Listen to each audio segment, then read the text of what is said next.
Skyscrapers and Starlight, The Dragon's Daughter, A Dynasty Romance. By Leah von Löwenstein. Chapter 1. The Wedding Crasher. Part 1. Power Plays. The boardroom of Global Titan Construction hummed with tension, its floor-to-ceiling windows framing Manhattan's skyline, half of which bore the company's mark. Alexandra Chen, officially just a strategic consultant, sat quietly at the far end, watching chaos unfold. The Dubai project is hemorrhaging money. Board member Wilson slammed his fist on the mahogany table. We're down $300 million. Then fire the incompetent project manager, drawled board member Hayes, his Rolex glinting. Some nobody from, where was it? Alexandra's lips curved. Harrison Construction. The room turned to her, the first words she'd spoken all meeting. Her father's empire, and not one of them knew she was the heir. And you are? Hayes sneered. She tapped her tablet. The main screen flared to life, showing real-time project analytics. The person who just saved you $600 million. Your project manager isn't incompetent. He's being sabotaged by you. Gasps erupted as documents flashed across the screen. Hayes' offshore accounts, kickbacks from competitors. Security will escort you out, she said softly. The FBI's waiting downstairs. As Hayes was dragged away, her phone buzzed. Her wedding planner. 2 hours until you marry James. Alexandra gathered her things, her Louboutins silent on the marble floor. Meeting adjourned, gentlemen. Try not to bankrupt us while I'm gone. The Plaza Hotel's garden terrace buzzed with pre-wedding activity.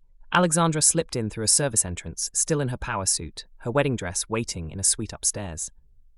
Excuse me, a deep voice called out. She turned to find a tall stranger in a rumpled tuxedo, his tie askew. You work here? She arched a brow. Do I look like I work here? No, you look like salvation. He ran a hand through dark hair. I need to get married. Today. Now. Alexandra blinked. Congratulations? No, you don't understand. He glanced over his shoulder. My parents are trying to force me to marry some corporate heiress for a merger. I'd rather marry a stranger than be their pawn. And I look like a convenient stranger? His laugh was surprisingly warm. You look like someone who understands running from expectations. He extended his hand. Marcus Drake, and I'm desperate enough to propose to a woman whose name I don't know. She studied him. His eyes were kind, if haunted. That's a terrible proposal. I'll work on it. But first, your name? Alex, she said, using her nickname. And I'm actually here for my own wedding, so, his face fell. Of course. Sorry to... Part 2, Shattered Glass. Alexandra laughed, shaking her head at Marcus. James would built his company from nothing. Pride softened her voice. Well, almost nothing. Marcus's brow furrowed. Almost? Just a guardian angel with good timing. She checked her phone. 40 minutes until she became Mrs. James Harrison. I should go change. Good luck with your arranged marriage escape plan. Wait, Marcus caught her arm. Something's wrong. Harrison Construction. They're announcing a merger today. What? No, that's impossible. I would know if... Alex, James's voice cut through the garden. She turned, smile blooming, then froze. He stood at the terrace doors in his wedding tuxedo, arm wrapped around Victoria Blackwood, heir to Blackwood Construction. Her champagne gown, a wedding gown, sparkled in the sunlight. James? Alexandra's voice cracked. What's going on? His laugh was glass-breaking. I'm getting married today, Alex. Just not to you. Victoria's diamond ring, Alexandra's ring, glinted as she stroked James's tie. Darling, is this the nobody who's been stalking you? The nobody who funded your empire, Alexandra said, steel entering her voice. Every contract, every bid, every miracle loan, that was me. James snorted. You? A consultant? Please. Victoria's family opened those doors. No. Alexandra straightened, ice replacing the tears. The daughter of Wei Ming Chen, CEO of Global Titan Construction, opened those doors. Silence. Then laughter. Cruel, cutting laughter. Wei Ming Chen's daughter? Victoria wiped her eyes, smearing perfect makeup. That's rich. Everyone knows she's in Switzerland, darling. This one's just desperate. James pulled Victoria closer. I built Harrison Construction myself, and now, with the Blackwood merger, we'll be unstoppable. He smirked at Alexandra. You can keep your pathetic fantasies. The ceremony's starting, Victoria purred. Shall we, my love? They swept past, leaving Alexandra standing in the wreckage of her dreams. Behind her, Marcus hadn't moved. Switzerland, huh? His voice was soft. Alexandra turned, her mask cracking. I think I'd like to revise my answer about that desperate proposal. Part 3. The Devil's Contract. The plaza's service kitchen hummed with industrial silence, steel surfaces reflecting their broken expressions. Marcus loosened his tie, pulling a Mont Blanc pen from his pocket. Right, terms. His voice was businesslike, masking something softer. I need a wife to escape my parents' merger marriage. You need. He gestured vaguely at the door where James had vanished. Revenge. Alexandra's laugh was hollow. I was going to give him everything. The Chen fortune, Global Titans contracts. Alex. Marcus's pen tapped the steel counter. Let's be clear. I don't believe you're Wei Ming Chen's daughter. She stilled. Excuse me? But... He held up a hand as she opened her mouth to protest. I believe you're someone who just got publicly humiliated. So here's my offer. 1-year marriage, $5 million, mutual business support. Alexandra's eyes flashed. Keep your money. What? I said. She stepped closer, her voice silk-wrapped steel. Keep your money. You need a wife? Fine, I'll marry you. No payment, no contract. Marcus studied her, confusion warring with curiosity. Why? Because revenge isn't about money. She smiled, and it was beautiful and terrible. It's about making them choke on their laughter. He should have been worried by that smile. Instead, something protective stirred in his chest. Whoever she really was, delusional consultant or secret heiress, she'd been broken in front of him. And Marcus Drake protected what was his. Deal, he said softly, pocketing the pen. But when this blows up in our faces, remember, I tried to pay you. When this blows up in their faces, she corrected, remember, I tried to tell you the truth. His hand found hers, warm and steady. Ready to crash a wedding, almost wife? Alexandra squeezed his fingers, her other hand clutching her phone, and the banking app that could destroy James's empire with a single tap. Lead the way, almost husband. Behind them, a kitchen worker's phone buzzed with a news alert. Global Titan Construction Air returns from Switzerland. But they were already gone, racing toward chaos in designer shoes and revenge in their hearts. Chapter 2, Checkmate in White. Part 1, The Sacred Disruption. St. Patrick's Cathedral's ancient walls trembled with organ music as Alexandra and Marcus paused at the massive doors. Inside, James's voice carried. I, James Harrison, take thee, Victoria. Ready? Marcus whispered, his hand warm against her lower back. Alexandra's fingers flew across her phone, sending one encrypted text. Showtime. They burst through the doors, the assembled crowd gasping as their footsteps echoed down the marble aisle. James and Victoria froze at the altar, their matching sneers dying as Father Michael's phone buzzed. The priest's face paled as he read the message. I must stop this ceremony. What? Victoria shrieked, her designer veil askew. You can't. Do you know who I am? Father Michael's hands trembled. The Archbishop himself has declared this ceremony invalid. Security will escort you out. James lunged forward. This is ridiculous. We booked this months ago. Actually, Alexandra's voice cut through the chaos crystal clear. I booked it. A year ago. You? Victoria's laugh was hysteric. The delusional consultant. 2 security guards materialized, their earpieces gleaming. Ms. Blackwood, Mr. Harrison, please exit the premises. This is her doing. James jabbed a finger at Alexandra. She's nobody. She's... Being very patient, Marcus cut in, his tone deadly soft. I suggest you leave before that changes. Victoria clutched her bouquet like a weapon. You can't just... Father, Alexandra said calmly, I believe you have another ceremony to perform. The priest nodded vigorously, relief flooding his features. Yes, yes, for the Drake-Chen wedding. The crowd erupted in whispers as James's face purpled. Drake? The Marcus Drake? The very same, Marcus smiled, shark-like. And my bride is waiting. This is assault. Victoria screamed as security dragged them toward the exit. Daddy will hear about this. We'll sue. The heavy doors slammed shut, cutting off their protests. Father Michael cleared his throat. Shall we begin? Alexandra took Marcus's arm, her smile radiant with victory. In her clutch, her phone displayed one message. Sent to Archbishop's office, secured line. Wedding authorization override. Code Chen GT7749. Status executed. We shall, she said softly, as James and Victoria's shouts faded into the Manhattan traffic. Part 2, The Drake's Nest. Manhattan traffic parted like the Red Sea for their Rolls-Royce, the just-married banner fluttering behind them like a victory flag. Alexandra's wedding band, hastily purchased from Cartier an hour ago, caught the afternoon sun as Marcus's hand found hers. So, he said, thumb tracing her knuckles, about living arrangements. She arched a brow. Worried I'll disappear into my consultant's flat? More worried about my parents' reaction if I don't bring my new wife home. His laugh held an edge.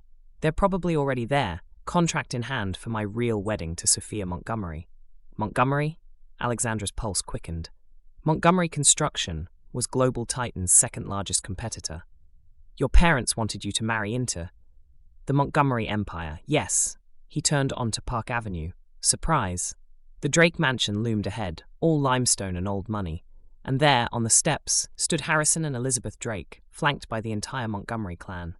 Bloody hell, Marcus muttered, killing the engine. Ready for round 2, wife? Alexandra's smile was pure silk.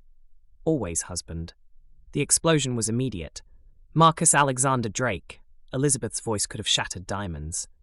What is the meaning of this? Sophia Montgomery, all perfect blonde curls and family money, burst into tears. You're supposed to be marrying my daughter. Robert Montgomery roared, his face matching his red tie. Marcus helped Alexandra from the car, his arm protective around her waist. Actually, I just married someone else. Father Montgomery's. Meet my wife, Alex. You're what? Harrison Drake stepped forward, document clutched in his fist. This marriage isn't valid. The Montgomery merger is dead, Marcus finished, like my interest in arranged marriages. Elizabeth's eyes narrowed at Alexandra. And who exactly are you, dear? Nobody, Sophia spat through tears. Probably some gold digging. Enough. Harrison's voice cut like ice. Marcus, you have 1 hour to annul this mistake. The Montgomery contract is ironclad. Or what? Or you're cut off, disinherited. The Drake fortune goes to your cousin. Marcus's grip tightened on Alexandra's waist. You can't. 1 hour, Harrison repeated. Divorce her, or lose everything. The ultimatum hung in the air like a guillotine blade. Alexandra's phone buzzed in her clutch, a news alert about Global Titan's heir. But before she could speak, Marcus straightened. Then I choose her. Part 3. The Lion's Den. The Drake Mansion's foyer crackled with hostility, crystal chandeliers trembling with the force of raised voices. Alexandra stood in the eye of the storm, watching the chaos unfold with almost clinical detachment. She's clearly unstable, Elizabeth Drake sneered, gesturing with her gin and tonic. Claiming to be Wei Ming Chen's daughter? Preposterous. Robert Montgomery jabbed a finger at Marcus. Your little gold digger's delusions will cost us billions. I am Alexandra Chen, she said quietly, her voice somehow cutting through the din, heir to Global Titan Construction. The room erupted in cruel laughter. Oh, darling, Sophia simpered, dabbing fake tears. Everyone knows Alexandra Chen is in Switzerland. Daddy checked. Marcus shifted protectively in front of Alexandra. Stop attacking my wife. Your wife, Harrison spat. This nobody who's probably after the Drake fortune. Alexandra's fingers danced across her phone screen. Claire, send $2 billion offer to Drake Construction. Non-negotiable terms. Marcus Drake remains CEO, effective immediately. I won't divorce her, Marcus declared, his voice steel. Cut me off, disinherit me, I don't care. Elizabeth's wineglass shattered. You'd choose this fortune hunter over your family? Every time, he growled, though Alexandra could feel his hands trembling. She's my wife. Attack her again, and you'll lose more than a merger. Sophia lunged forward, manicured claws extended. You little witch, you've ruined everything. Marcus caught her wrist mid-swing. Touch her, and I'll bury Montgomery Construction so deep, you'll need archaeology permits to find it. Robert Montgomery turned purple. How dare you threaten my daughter? We'll destroy. A chorus of phones chimed simultaneously. Breaking news. Drake Construction receives $2 billion investment. Source, Global Titan subsidiary. Condition, Marcus Drake maintains CEO position. The room froze. Impossible, Harrison whispered, staring at his phone. I did try to tell you, Alexandra said softly, straightening her spine. Now, shall we discuss how you've all just threatened and attempted to assault the daughter of Wei Ming Chen? Or should I call our lawyers first? Marcus turned to her, shock warring with dawning realization. Alex, she squeezed his hand. Still want to protect your delusional wife, husband? The security feeds would later show the exact moment the mighty Montgomery-Drake alliance crumbled, brought down by a single text message and the woman they'd tried to break. Chapter 3. The Glass Tower. Part 1. Pride's Prison. The Drake Mansion's study vibrated with tension. Old money portraits glaring down at the assembled power players. Harrison Drake's laptop displayed the breaking news about the $2 billion investment, while Robert Montgomery paced, wearing tracks in the Persian carpet. "This is clearly a corporate raid," Harrison declared, slamming his laptop shut. "Global titans trying to take advantage of our temporary cash flow situation." Elizabeth Drake sank into a leather armchair, her third martini trembling. "Of course it has nothing to do with her. That little nobody couldn't possibly—" "Check the terms again," Sophia Montgomery demanded, mascara streaking her cheeks. "There must be a way around this Marcus clause."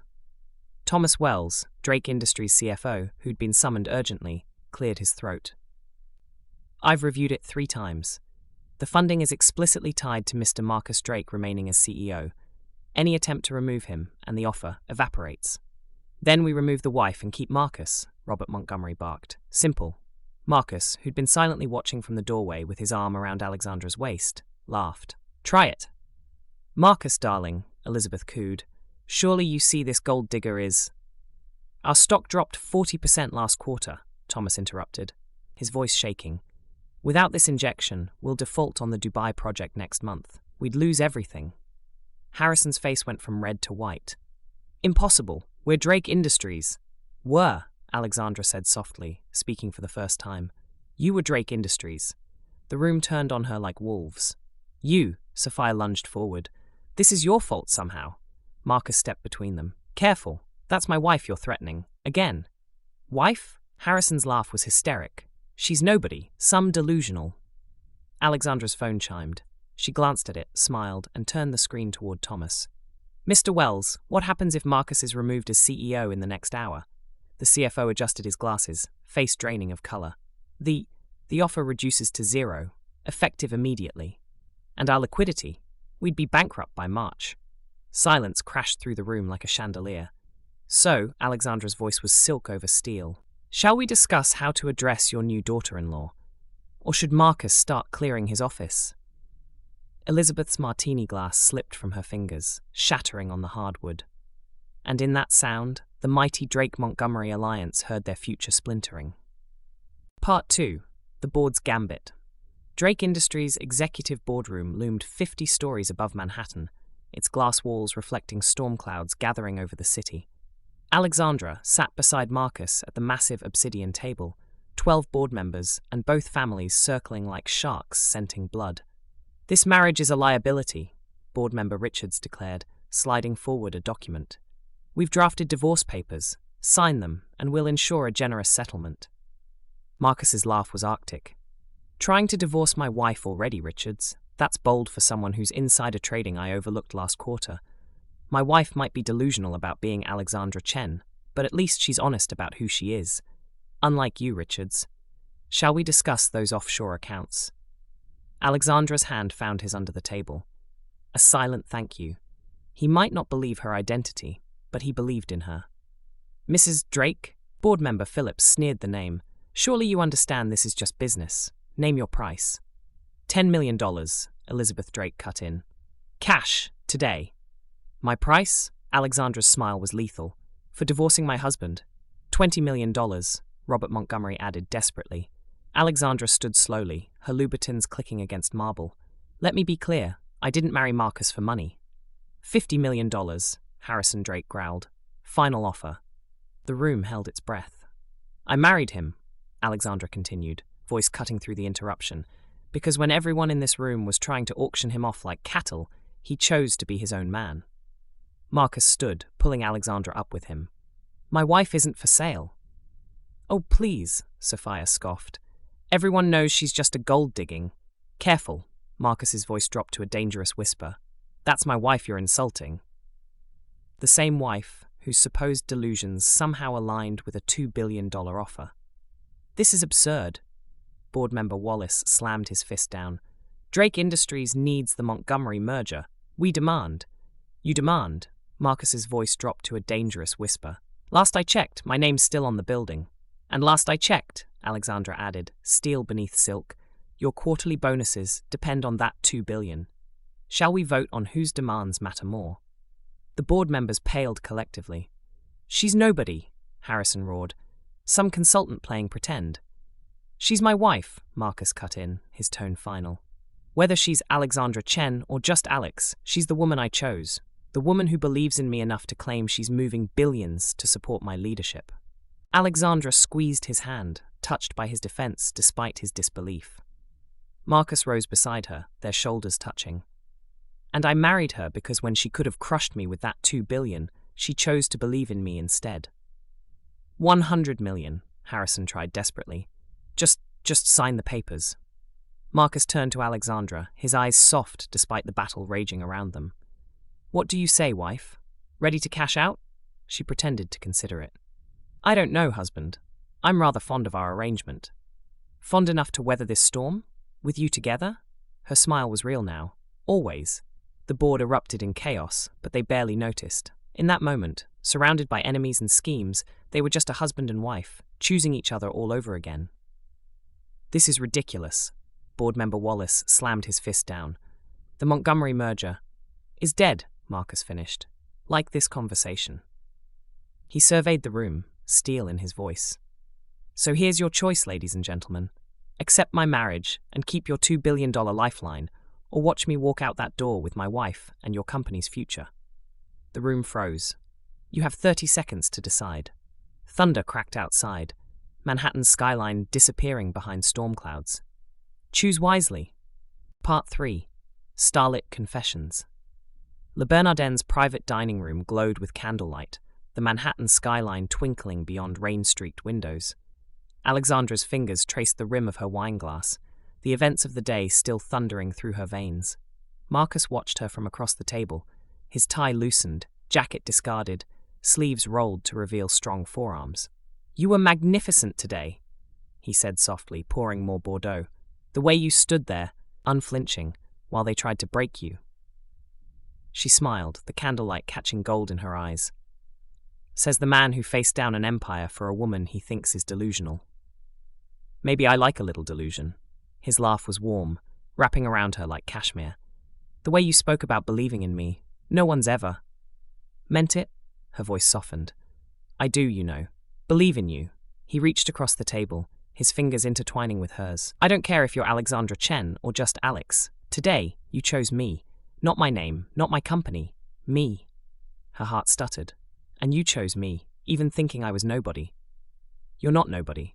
He stood, pulling her up with him. Rain pattered against the windows, but neither noticed. You're my wife.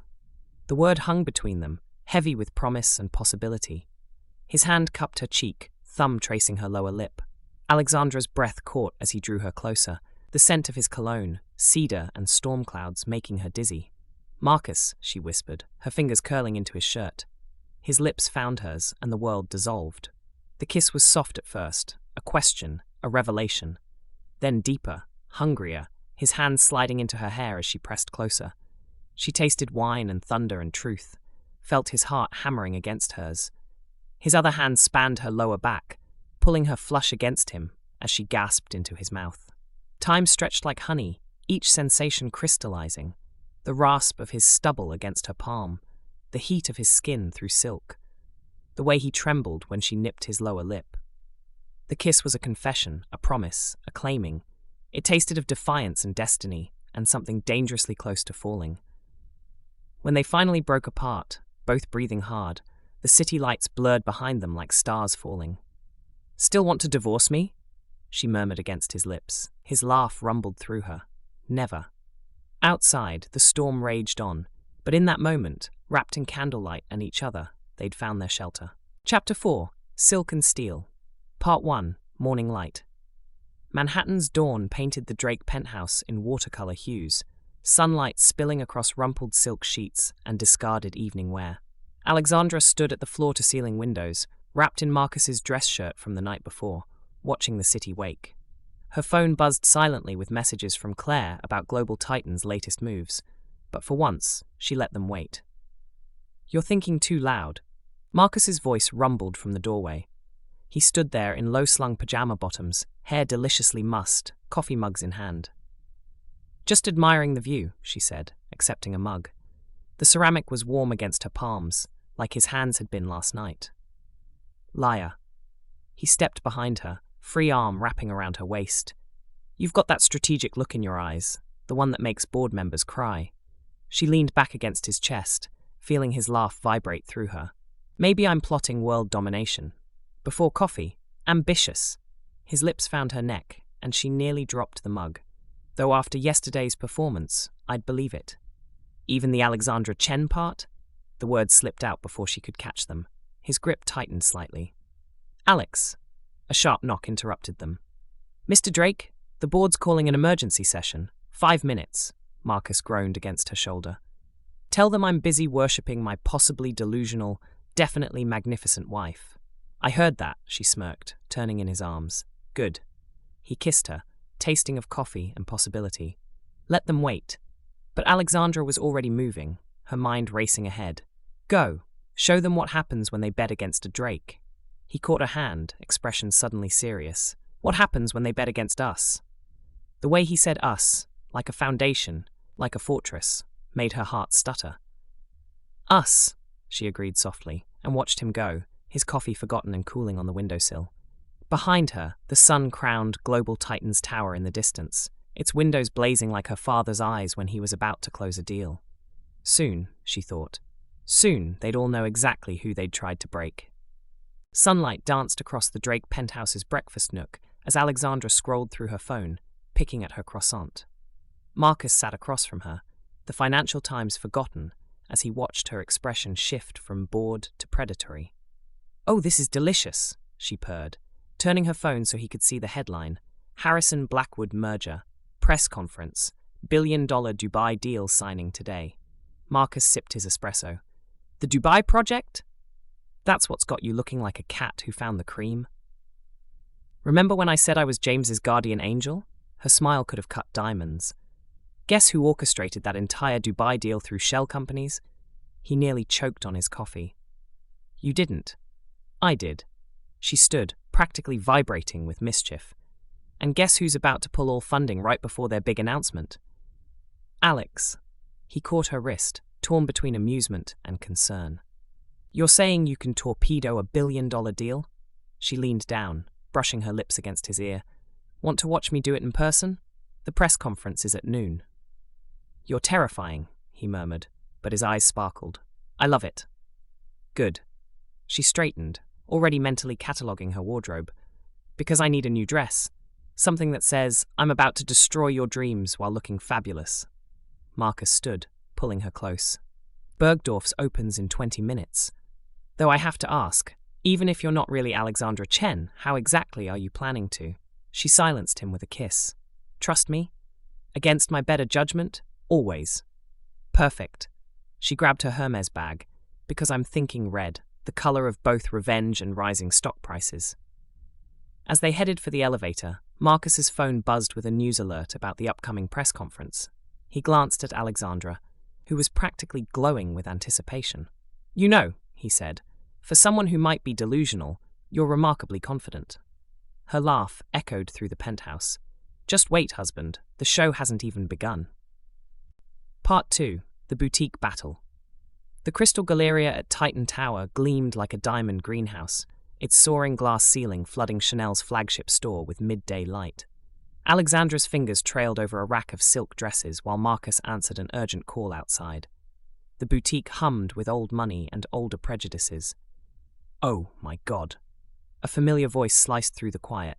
Look what the charity bin dragged in.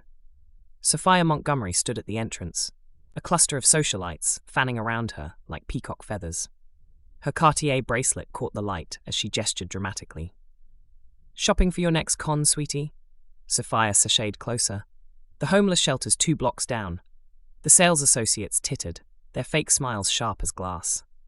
I believe, the manager stepped forward, nose lifted. This boutique is invitation only during peak hours. Alexandra continued browsing, lifting a crimson Chanel dress that whispered power. Perfect. Are you deaf? Sophia snapped. You can't afford to breathe in here, let alone. This one too, Alexandra added a black cocktail dress to her arm, completely ignoring the growing audience. The manager's face purpled. Security will be here any moment to... How dare you ignore me? Sophia grabbed Alexandra's arm. I'm Sophia Montgomery. My family owns half of Manhattan. Alexandra finally turned, her smile serene. How nice for you. You little, Sophia spluttered. Do you know who I am? A poor substitute, Alexandra replied calmly, adding a third dress to her collection. The boutique erupted in gasps as Sophia raised her hand to slap her. That's a lovely Cartier bracelet, Alexandra commented, stopping Sophia mid-swing. Limited edition, right? They only made 10. What would you know about? Alexandra reached into her Birkin, extracting a small black card that seemed to absorb light. The diamond chip embedded in its center caught the sun, projecting the Global Titan logo across Sophia's face. I know, she said softly, because I have the first one. The manager's face went from purple to white as she recognized the legendary VVIP Black Diamond card, issued only to the Chen family. Part 3. The Diamond's Edge. The Chanel boutique crackled with tension as Sophia snatched the Black Diamond card from Alexandra's hand, her manicured nails leaving scratches. This is obviously fake, she sneered, holding it up to the light. Just like everything else about you. The manager adjusted her Gucci glasses, lips curling. Security, please verify this, attempted fraud. 2 guards materialized, their Titan Tower uniforms pristine. The taller one examined the card, frowning. Ma'am, forgery of Global Titan credentials is a serious offense. Alexandra remained perfectly still, a small smile playing at her lips as they radioed for authentication. I can't wait to see you arrested, Sophia purred, her designer clutch swinging like a weapon. Maybe they'll let me visit you in prison. The boutique staff gathered like vultures, phones ready to capture the impending humiliation. One associate already had Instagram open. ##fakeheiress typed and waiting. The card reader, please, the manager commanded, her voice dripping with anticipated victory. The security guard moved toward the verification terminal, Alexandra's Black Diamond card hovering over the scanner. Finally, Sophia gloated, everyone will see what a pathetic fraud you. Stop! The command thundered through the boutique. Thomas Zhang, managing director of Titan Tower, burst through the doors, his face ashen. Nobody. Touch. That. Card. The security guard froze, card millimeters from the scanner. Zhang's voice shook. Do you have any idea what you're about to do? Sophia rolled her eyes. Expose a con artist, obviously. No, Zhang whispered, staring at Alexandra with dawning horror. You're about to destroy your careers. The card gleamed in the suspended moment, its diamond chip catching the light like a predator's eye. The boutique's crystal chandeliers dimmed automatically as sunset painted Manhattan in amber and rose. The last trembling staff member had retreated, leaving Alexandra and Marcus alone among forests of haute couture. You're plotting something wicked, he murmured, watching her reflection as she straightened his tie. I can see it in your eyes. Always. Her fingers lingered at his collar, electricity sparking where skin met skin. Scared yet? Instead of answering, he spun her around, backing her against the fitting room's mirrored wall. The glass was cool against her spine, a sharp contrast to the heat radiating from his body. Terrified, he breathed, one hand cupping her face while the other pressed against the small of her back. And completely enchanted. Alexandra's heart thundered as he traced her lower lip with his thumb. The boutique's dim lighting cast shadows across his features, turning his eyes to midnight. She could feel his pulse racing beneath her palms as they slid up his chest. Marcus. His name was barely a whisper before his mouth claimed hers. The kiss was different from their others. Deeper, darker, edged with something dangerous. His teeth grazed her lip as she gasped, hands tangling in his hair. She tasted mystery and power and need, felt the tremor in his fingers as they traced her spine. The world dissolved into sensation. The silk of his tie wrapped around her fingers, the heat of his skin through cotton, the way he groaned when she nipped his lower lip. He pressed closer, trapping her against the mirror, their reflection multiplying infinitely in the boutique's walls of glass. His tongue swept against hers, tasting of espresso and destiny as her leg hooked around his hip. When they finally broke apart, both breathing hard, the sunset had deepened to purple. Alexandra's lipstick was smeared across his mouth, his tie completely undone. Still don't believe I'm Alexandra Chen? She whispered against his lips. He rested his forehead against hers, laughing softly. Right now, I'd believe you're the Queen of England if you kissed me like that again. Outside, Manhattan's lights began to twinkle like stars, and somewhere in the city, James Harrison was rehearsing his doomed press conference speech. Chapter 6. The Press Conference, Part 1. pride before the fall. The grand ballroom of the Ritz-Carlton dripped with success and smugness. Camera flashes exploded like stars as James Harrison and Victoria Blackwood swept onto the stage, their matched Brioni suits screaming new money and ambition. "Ladies and gentlemen of the press," James's voice boomed through the speakers, "today marks a historic moment in construction history." Victoria preened beside him, her diamond choker catching the light. "Harrison Blackwood Construction is proud to announce our merger, and with it, the landmark Dubai Oasis project, a $1.2 billion development that will revolutionize the Arabian skyline." The reporters leaned forward, dictaphones raised like weapons. "This deal," James continued, his smile sharp enough to cut glass, "represents the largest private development contract in Dubai's history. Our innovative financing structure, screens behind them filled with renderings of gleaming towers and artificial islands, proves that vision, not old money, drives modern construction." He smirked, the dig at global titan obvious. "Some companies rest on their laurels, hiding behind family names, but Harrison Blackwood builds the future." Victoria stepped forward, her voice dripping honey. "The financing is already secured through our exclusive partnership with—" A laugh cut through the room. Not just any laugh, a single, rich, room-shaking sound that seemed to vibrate through the crystal chandeliers. The cameras swiveled.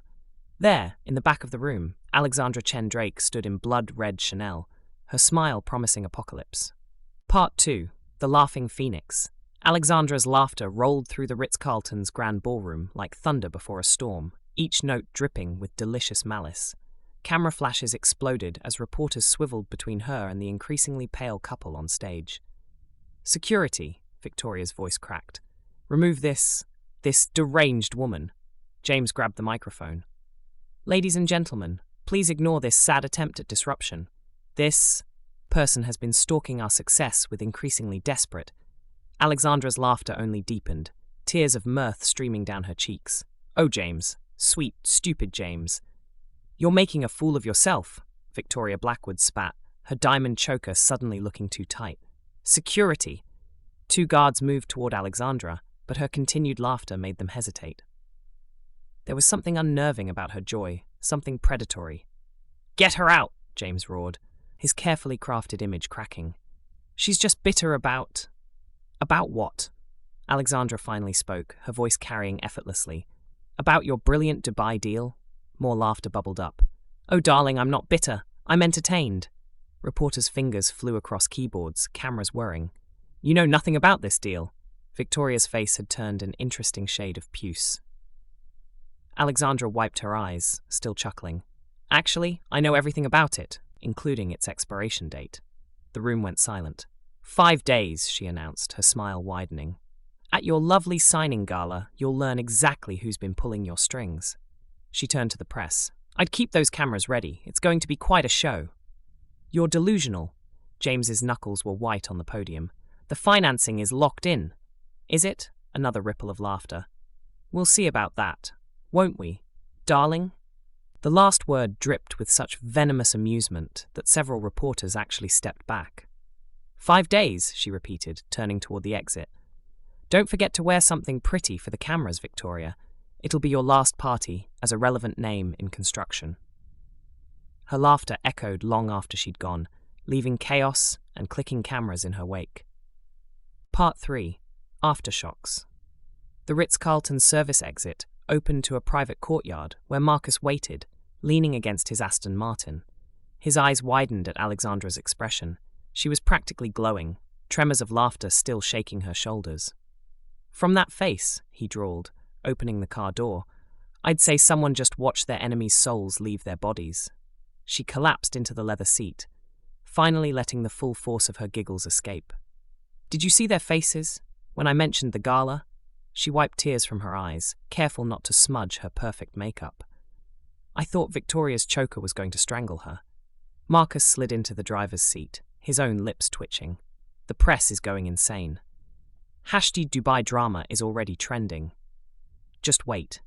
She pulled out her phone, showing him a cascade of banking alerts. Right now, James is probably calling every contact he has, trying to verify his locked-in financing, which you control, which doesn't exist anymore. Her laughter softened to a purr. 5 days of watching him squirm, calling in favors, burning bridges, and then total destruction at his own party? Marcus started the engine, its rumble matching his chuckle. You're absolutely terrifying. She reached across the console, fingers trailing along his jaw. Scared? Intrigued. He caught her hand, pressing a kiss to her palm. Though I have to ask, how exactly are we getting into this gala? I doubt we're on the guest list. Alexandra's smile turned wicked. Oh, husband, haven't you learned? She showed him her phone screen. 2 VIP invitations glowing. I own the venue. The Aston Martin purred through Manhattan's twilight, carrying them toward their next act of elegant devastation. In the rearview mirror, they could see reporters spilling onto the street, headlines already forming. Mystery woman threatens Dubai deal. Harrison Blackwood merger faces cryptic warning. Who is the laughing lady in red? 5 days, Alexandra whispered, watching the city lights blur past. Just 5 days until they learn exactly who they tried to break. Marcus's hand found hers in the gathering dark. I almost feel sorry for them. Her answering laugh promised beautiful destruction. Chapter 7. Family Ties. Part 1. The Grandmother Gambit. The Drake penthouse's morning light caught Alexandra's diamond wedding band as she poured her second espresso. Marcus paced behind her, his phone buzzing with family messages. So, he finally said, running a hand through his hair, about tomorrow night. She didn't look up from her tablet, where Dubai market figures danced. It's my grandmother's birthday, Eleanor Drake's 80th. He loosened his tie. I may have forgotten to mention it. Alexandra's head snapped up. The Eleanor Drake? The art collector? The very same, he winced. Look, with everything happening, I understand if you don't want to. She was already typing on her phone. Claire, Emergency Protocol 7. We need the finest jade ceramic set from the Ming Dynasty, the complete family collection, individual pieces. And, she glanced at Marcus. What's her favorite art period? Abstract Expressionism. He answered automatically. But Alex, those sets are impossible to. Add a Rothko, she continued to Claire. The red one from the Beijing vault. Original, not print. Wrap everything in cream silk, gold ribbons. She paused. Yes, the real gold ones. Marcus stared at her. A Rothko? Alex, those cost... Perfect timing for delivery? Excellent. She ended the call, finally meeting his stunned expression. What? I can't show up to Eleanor Drake's birthday empty-handed. Most people bring wine. Most people aren't trying to impress the family matriarch. She stood, straightening his tie. Besides, I heard she cut off your parents' art allowance last month. This should be interesting. His laugh was shaky. You're either completely mad or I'm starting to wonder if I should have believed you about being Alexandra Chen from the beginning. She kissed him lightly. Guess you'll find out tomorrow night. Now, help me pick a dress that says, I might own half of Asia, but I'm totally approachable. The next evening, their Rolls-Royce purred to a stop before the Drake family mansion. Through the windows, they could see Manhattan's elite arriving, air-kissing and judging. Alexandra adjusted her Cartier earrings, a convoy of white vans with Global Titan's logo pulling up behind them. Ready to meet grandmother? She asked sweetly. Marcus watched the delivery men unloading what looked like the contents of a museum. God help us all, he whispered. Part 2. The Jade Dragon's Lair. The Drake Mansion's foyer glowed with old money warmth, crystal chandeliers casting honeyed light over gilt-framed masterpieces. Alexandra squeezed Marcus's hand as they entered quietly, her midnight blue Dior whispering against marble. Grandmother always said real power enters softly, he murmured, guiding her through clusters of Manhattan's elite. Eleanor Drake held court near the grand fireplace, her silver hair gleaming like a crown. Before they could reach her, the temperature dropped 20 degrees. Marcus, Elizabeth Drake's voice could have frozen champagne. How? Unexpected. And you brought your situation. Harrison Drake materialized, Sophia Montgomery clutching his arm. Son, this is a family gathering. Surely you understand. I understand perfectly, Marcus's tone hardened. I'm introducing my wife to her grandmother-in-law. Wife? Elizabeth laughed, crystal and ice. Darling, temporary arrangements shouldn't be at intimate family events. Sophia stepped forward, triumphant. Speaking of family, she gestured to waiting servants, who wheeled in an ornate jade ceramic set. A small token, Eleanor dear. Ming Dynasty, from Daddy's private collection. The assembled guests cooed appropriately. How lovely, Eleanor murmured, examining the pieces. It's fake, Alexandra said quietly. The room stilled. Excuse me? Sophia's voice rose an octave. The glaze is wrong for the period. Alexandra traced the air above a vase. And the maker's mark? It's been artificially aged. Quite well, actually, but still fake. Elizabeth's laugh was sharp. And you'd know this how, dear? Because, Alexandra smiled serenely, I own the original set. She turned to the doorway, which I brought for everyone. The Global Titan delivery team entered like a choreographed ballet, bearing silk-wrapped treasures. Each piece was nestled in cream silk, tied with ribbons of actual gold thread. One for each family member, Alexandra continued as gasps filled the room. And for you, Grandmother Drake. The final piece was wheeled in, a massive crate that made Eleanor's eyes widen. Is that, the family matriarch whispered. The red Rothko, Alexandra confirmed. The original, happy birthday. Sophia's fake jade set suddenly looked very small indeed. Part 3. The Shattered Dynasty. The Drake mansion's tension could have been cut with a diamond as Elizabeth Drake's perfectly manicured hand wrapped around one of Alexandra's gifted jade pieces. These cheap imitations, she sneered, are an insult to this family, unlike Sophia's authentic set. Alexandra's voice remained calm. I really wouldn't do that if I were you. No? Harrison Drake lifted another piece. Perhaps we should show you how we deal with frauds in this family. Last warning, Alexandra said softly, as Marcus's youngest cousin, Emma, clutched her piece protectively to her chest, eyes wide. Marcus, Elizabeth's voice dripped venom. Either divorce this con artist or watch us destroy her pathetic attempt at belonging. The first piece shattered against Italian marble, then another, and another. The sound of breaking jade echoed like gunshots as the family systematically destroyed Alexandra's gifts, their faces twisted with cruel satisfaction. Stop, Emma whispered, backing away with her piece. Uncle Richard collects. The main doors burst open. Richard Drake, the family's renowned art curator, stood frozen in the doorway, his face draining of all colour as he stared at the jade shards scattered across the floor. Is that, his voice shook, the lost Emperor's set? Silence crashed through the room. The what? Elizabeth's voice wavered. The complete Ming Dynasty Imperial Jade Collection, Richard whispered, falling to his knees beside a broken piece. Last seen in Beijing's Forbidden City, Worth. He looked up, horror etched on his features. Who did this? Emma, still holding her intact piece, pointed at her relatives. They did, Uncle Richard. They wouldn't listen when she warned them. Richard's roar of fury shook the chandeliers. Do you have any idea what you've just destroyed? The family's smug expressions crumbled as art history's magnitude of their actions dawned. Chapter 8. The Art of War. Part 1. The Curator's Wrath. The Drake Mansion's grand foyer had become a battlefield of broken jade and shattered pretenses. Richard Drake stood among the precious fragments, his face transitioning through shades of purple as Elizabeth frantically gestured towards Sophia's set. Richard, darling, be reasonable. Elizabeth's laugh was brittle. These were the fakes. Sophia's collection here is the authentic. Authentic? Richard's voice dropped to a dangerous whisper. You want to see authentic? He stalked towards Sophia's displayed set, his expert eyes scanning each piece. His laugh started low, then built like an approaching storm. This? He lifted one of Sophia's vices. This tourist trap trash? Uncle Richard. Sophia Blackwood stepped forward. Daddy paid millions for garbage. The roar echoed off the gilt-framed masterpieces. The glaze is machine-produced, the aging artificial, the maker's mark. He flipped the piece over, his disgust palpable. Made in bloody Guangzhou last year. The room collectively flinched. But the real set, his voice cracked, turning back to the scattered shards of Alexandra's gifts. The Lost Emperor's collection, worth more than this entire mansion. Now, Richard, Harrison tried. Surely you're exagger. What happened next would be whispered about in art circles for years to come.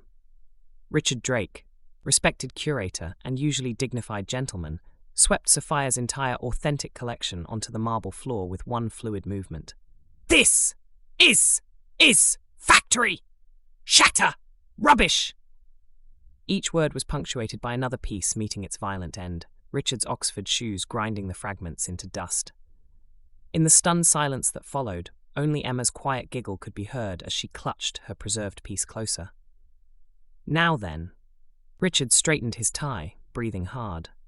Would someone like to explain how these people, he gestured to the pale-faced family, just destroyed the most significant jade collection in existence? Part 2. The Curator's Ecstasy. The Drake mansion's tension shifted like quicksilver as Richard Drake turned to Emma, his expert hands trembling slightly. "May I?" he whispered, gesturing to her preserved piece. Emma glanced at Alexandra, who nodded with a small smile, before carefully handing over her jade treasure. Richard cradled the piece like a newborn, producing a jeweler's loupe from his pocket. His breathing became shallow as he examined the intricate details. "Sweet, merciful heaven," he murmured, tracing the dragon motif. "The transparency, the natural inclusions, this is the Emperor's personal teacup." His voice cracked. "I've only seen sketches in ancient scrolls." The family watched, uncomfortable silence growing as Richard's examination became increasingly reverent. The imperial seal, perfectly preserved, and this shade of green. He looked up at Alexandra, eyes glistening. "How did you possibly—" "I thought the Drake family deserved something special," she said softly. "Special?" Richard laughed wetly. "This single piece belongs in the Forbidden City's inner sanctum, and you brought a complete set." His voice trailed off as his gaze caught something behind them. The massive crate. "Is that—" He straightened slowly, loop dropping from suddenly nerveless fingers. "No, it couldn't be." Alexandra's smile widened. "Would you like to see grandmother's gift, Uncle Richard?" He moved toward the crate like a man in a trance, peers through a gap in the wrapping. The explosion was nuclear. "Sweet Jesus, Mary, and all the saints!" His roar of joy rattled the windows. "It's the Red Rothko, the lost one, the one that disappeared from the Imperial collection in 49. He spun around, face incandescent with pure artistic rapture. "Do you know what this is? Do you have any idea? This is... Words failed him as he collapsed to his knees before the crate, happy tears streaming down his face like a river of pure joy. Part 3. The Matriarch's Verdict. The Drake mansion's atmosphere crackled with shifting power dynamics as Eleanor Drake rose from her chair, her silver hair catching the chandelier light. She moved with regal grace through the sea of jade fragments, past her shell-shocked family, to where Richard still knelt in artistic rapture. "Richard, dear." Her voice carried the weight of 8 decades of authority. "Compose yourself and tell me exactly what my new granddaughter-in-law has brought into my home." Richard struggled to his feet, dabbing his eyes with a silk handkerchief. "Eleanor, this Rothko, it's the one I've lectured about for 30 years, the masterpiece that vanished from the Imperial collection during the Revolution, and these jade pieces." He gestured to the scattered fragments, his voice breaking again. "Were worth more than the combined annual GDP of several small nations." Elizabeth Drake swayed slightly. But that's impossible. She's nobody, just some consultant who owns the original Imperial collection," Richard cut in, his joy hardening to steel, "who casually gifted us museum-quality artifacts that collectors would literally kill for, who brought Eleanor a painting that the art world thought was lost forever." He turned to Alexandra. "There's only one person with access to these pieces." Eleanor Drake's eyes narrowed, studying Alexandra with new intensity. "Indeed." Alexandra met the matriarch's gaze steadily, a small smile playing at her lips. "Well," Eleanor finally said, her own smile spreading slowly, "it seems my grandson has married rather well after all." She extended her hand to Alexandra. "Welcome to the family, Miss Chen. Or should I say, Mrs. Drake?" The room's collective gasp was drowned out by Richard's renewed sobbing over the Rothko. "Thank you, grandmother," Alexandra replied softly, accepting the hand. "Though I'm afraid some of your children just destroyed about $4 billion worth of jade." Eleanor's grip tightened. "Did they now?" Her arctic gaze swept over her pale-faced offspring. "We'll discuss that, extensively." Marcus, who'd been watching the scene unfold with growing amazement, finally found his voice. $4 billion, Alexandra patted his cheek. "Give or take a dynasty or two, darling." Chapter 9. Queens and Pawns. Part 1. The Young Alliance. The morning after Eleanor's explosive birthday party, Alexandra found herself in the Drake Mansion's conservatory, surrounded by exotic flowers and unexpected allies. Emma Drake, all of 13 with a mind sharp as a tack, perched on an antique ottoman, her preserved jade piece cradled carefully. "So," Emma's eyes sparkled with mischief. When are you going to tell cousin Marcus that you actually own, like, half of Asia? Alexandra nearly choked on her Earl Grey. You believe me? Duh. Emma rolled her eyes. I've been studying Asian art with Uncle Richard since I was 7. Nobody could fake that jade collection. She leaned forward conspiratorially. Plus, I might have Googled you. The real you, not the consultant cover. Clever girl, Alexandra smiled. And what else did your research reveal? That you're going to destroy James Harrison at his own party. Emma's grin was positively feral. Can I help? He was mean to Marcus at Christmas. Before Alexandra could respond, Eleanor Drake's voice drifted from the doorway. Now, Emma dear, it's not polite to volunteer for corporate sabotage before breakfast. The family matriarch swept in, resplendent in Chanel, her Rothko's shipping crate visible in her private gallery through the glass walls. Although, Eleanor settled into a wingback chair, if one were planning such activities, having a teenager who's already hacked her parents' prenup might be useful. Emma's face went scarlet. Grandma! You did what? Alexandra's respect for the girl doubled. They were trying to force Marcus into that horrible merger marriage, Emma muttered. Someone had to do something. Part 2. Tea and Threats. The Drake Mansion's conservatory glowed with afternoon light, turning Eleanor's silver hair to a crown of starlight. Emma had migrated to sit cross-legged at Alexandra's feet, while Eleanor poured another round of Earl Grey. So, Eleanor's eyes twinkled, about that little gala you're planning to crash.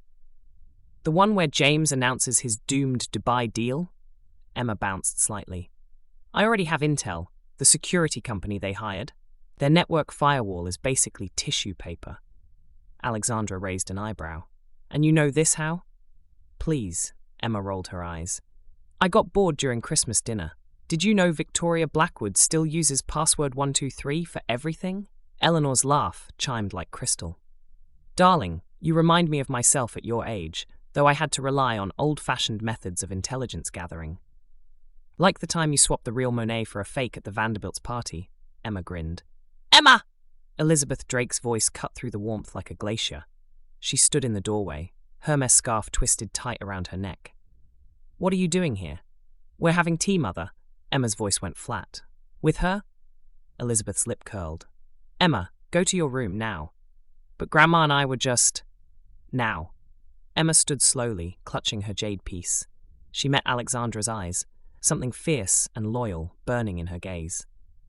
Remember what I said about the firewalls, she whispered, before slipping past her mother.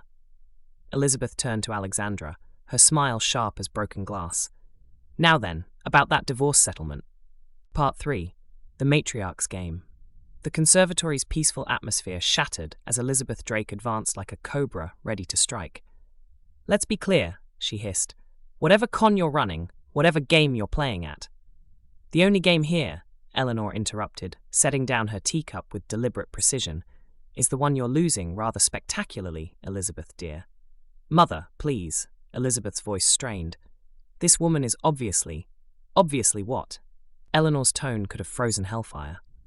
Obviously wealthy enough to casually gift priceless artifacts, obviously powerful enough to make your precious Montgomery merger evaporate.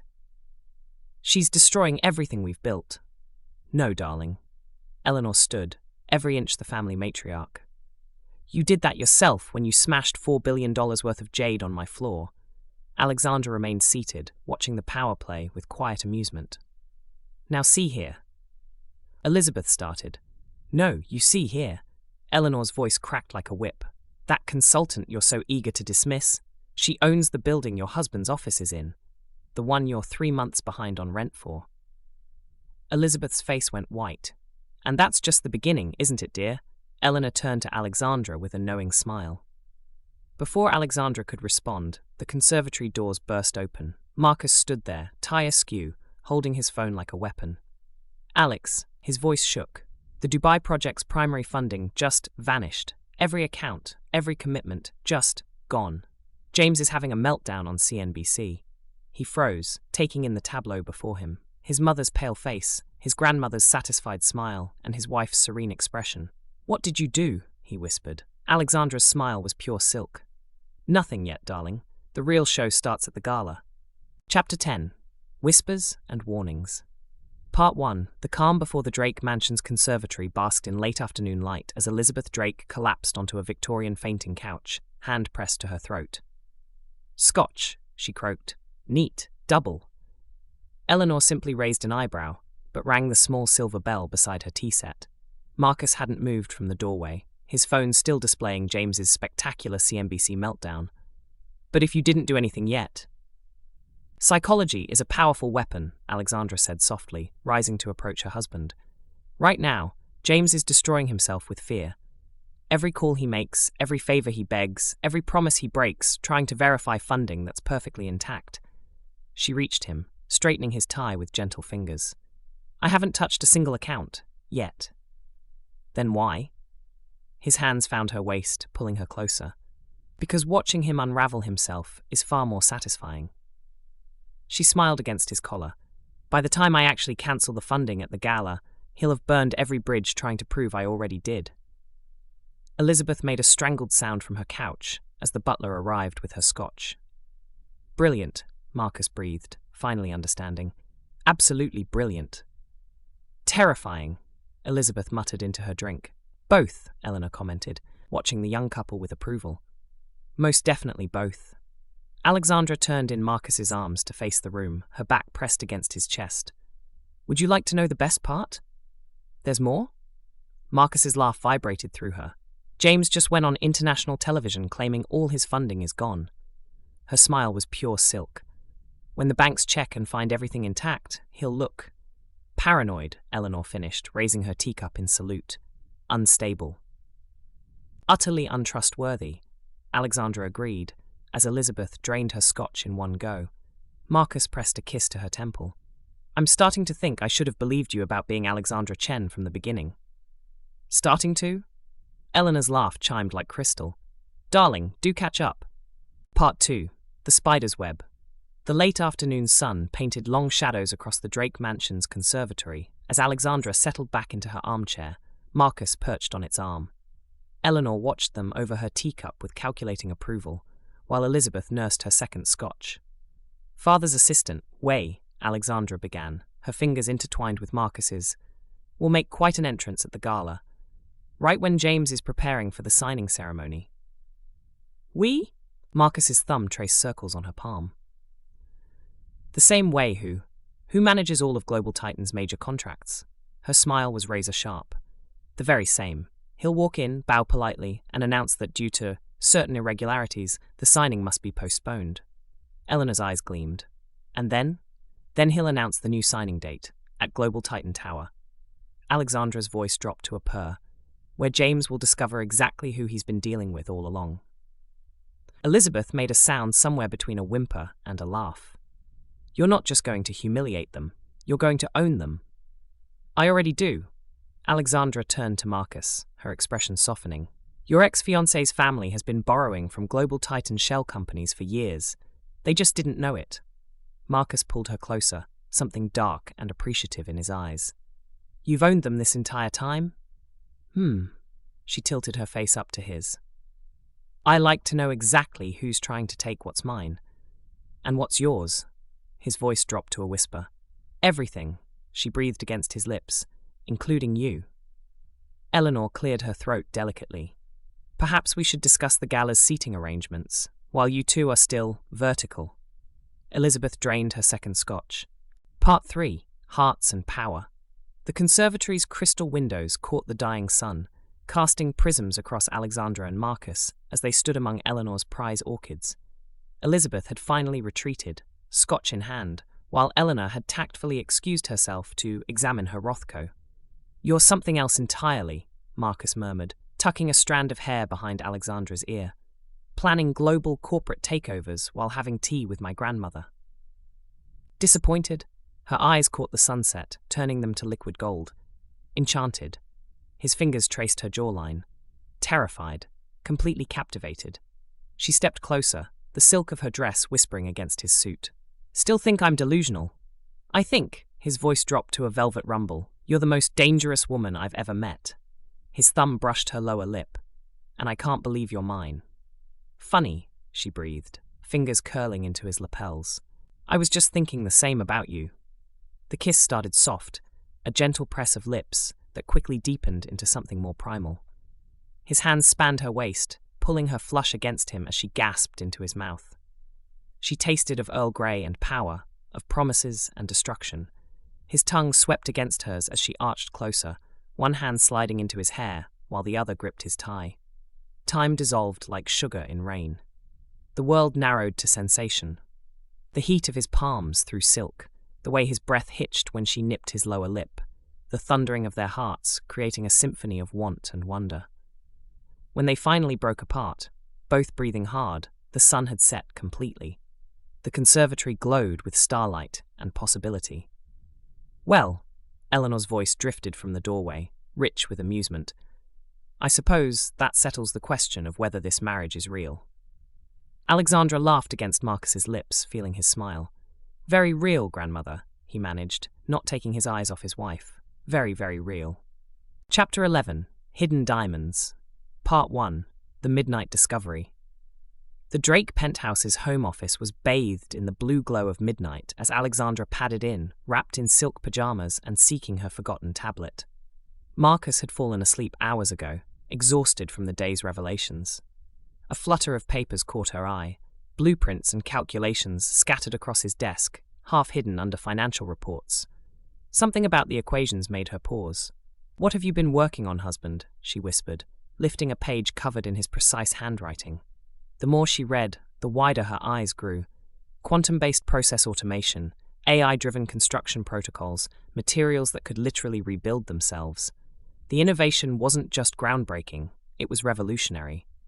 "Oh, Marcus," she breathed, fingers tracing his detailed sketches. "You brilliant, beautiful man. The concept would transform the entire construction industry.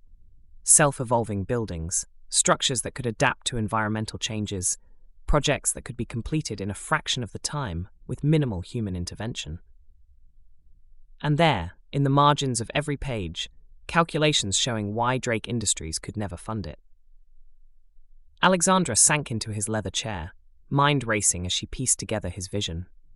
The technical brilliance was there, the market analysis flawless. But the required investment. She pulled out her phone, quickly accessing Global Titan's R&D division numbers. "Well," she murmured, a slow smile spreading across her face as she dove deeper into his research, "isn't this interesting?" The Manhattan skyline twinkled beyond the windows, unaware it might soon be transformed by the very innovation its creator thought impossible. Part 2. Midnight Confessions.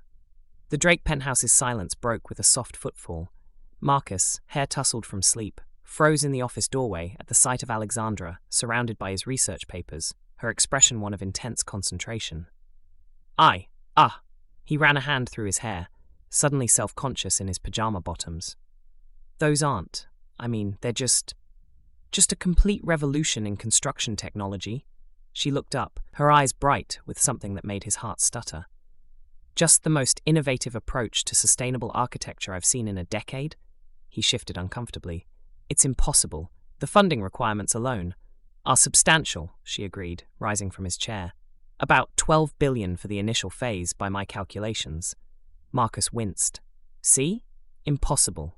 Drake Industries can barely—" "Drake Industries can't," she interrupted softly, moving toward him. "But what if you had access to other resources?" "Alex," he backed up slightly as she approached. "It's just sketches, daydreams. I shouldn't have left them out." "Daydreams?" She reached him, fingers trailing up his bare chest. "Darling, do you have any idea what Global Titan's R&D division would do with this concept?" "Global Titan wouldn't." He caught her wrist gently. "Wait, you actually think this could work?" Her smile was pure moonlight. "I think, husband, that you've been hiding your brilliance under a mountain of self-doubt." "I'm not hiding anything," he protested weakly. "I just never had the means to make it real." "And now?" The question hung between them like starlight. Alexandra's fingers traced patterns on Marcus's chest as his words sank in. $2 billion? Her laugh was soft, musical. "Oh, darling, forget that little Dubai contract. This?" She gestured to his research. "This is worth so much more." Marcus's breath caught. "What do you mean?" She moved back to his desk, lifting a particular sketch, his quantum-based adaptive architecture design. "Do you know what the Dubai project's biggest challenge is?" The environmental stress on traditional materials, he answered automatically. The heat, the sand. Exactly. Her eyes sparkled. Now imagine buildings that adapt to sandstorms. Structures that regulate their own temperature, that heal microdamage from sand erosion. Entire cities that evolve with their environment. He stared at her. But the cost would be offset by the maintenance savings alone. She pulled up figures on her tablet. Traditional Dubai developments spend billions annually just fighting environmental degradation. Your technology? It would cut those costs by 80% minimum. That's still not enough to...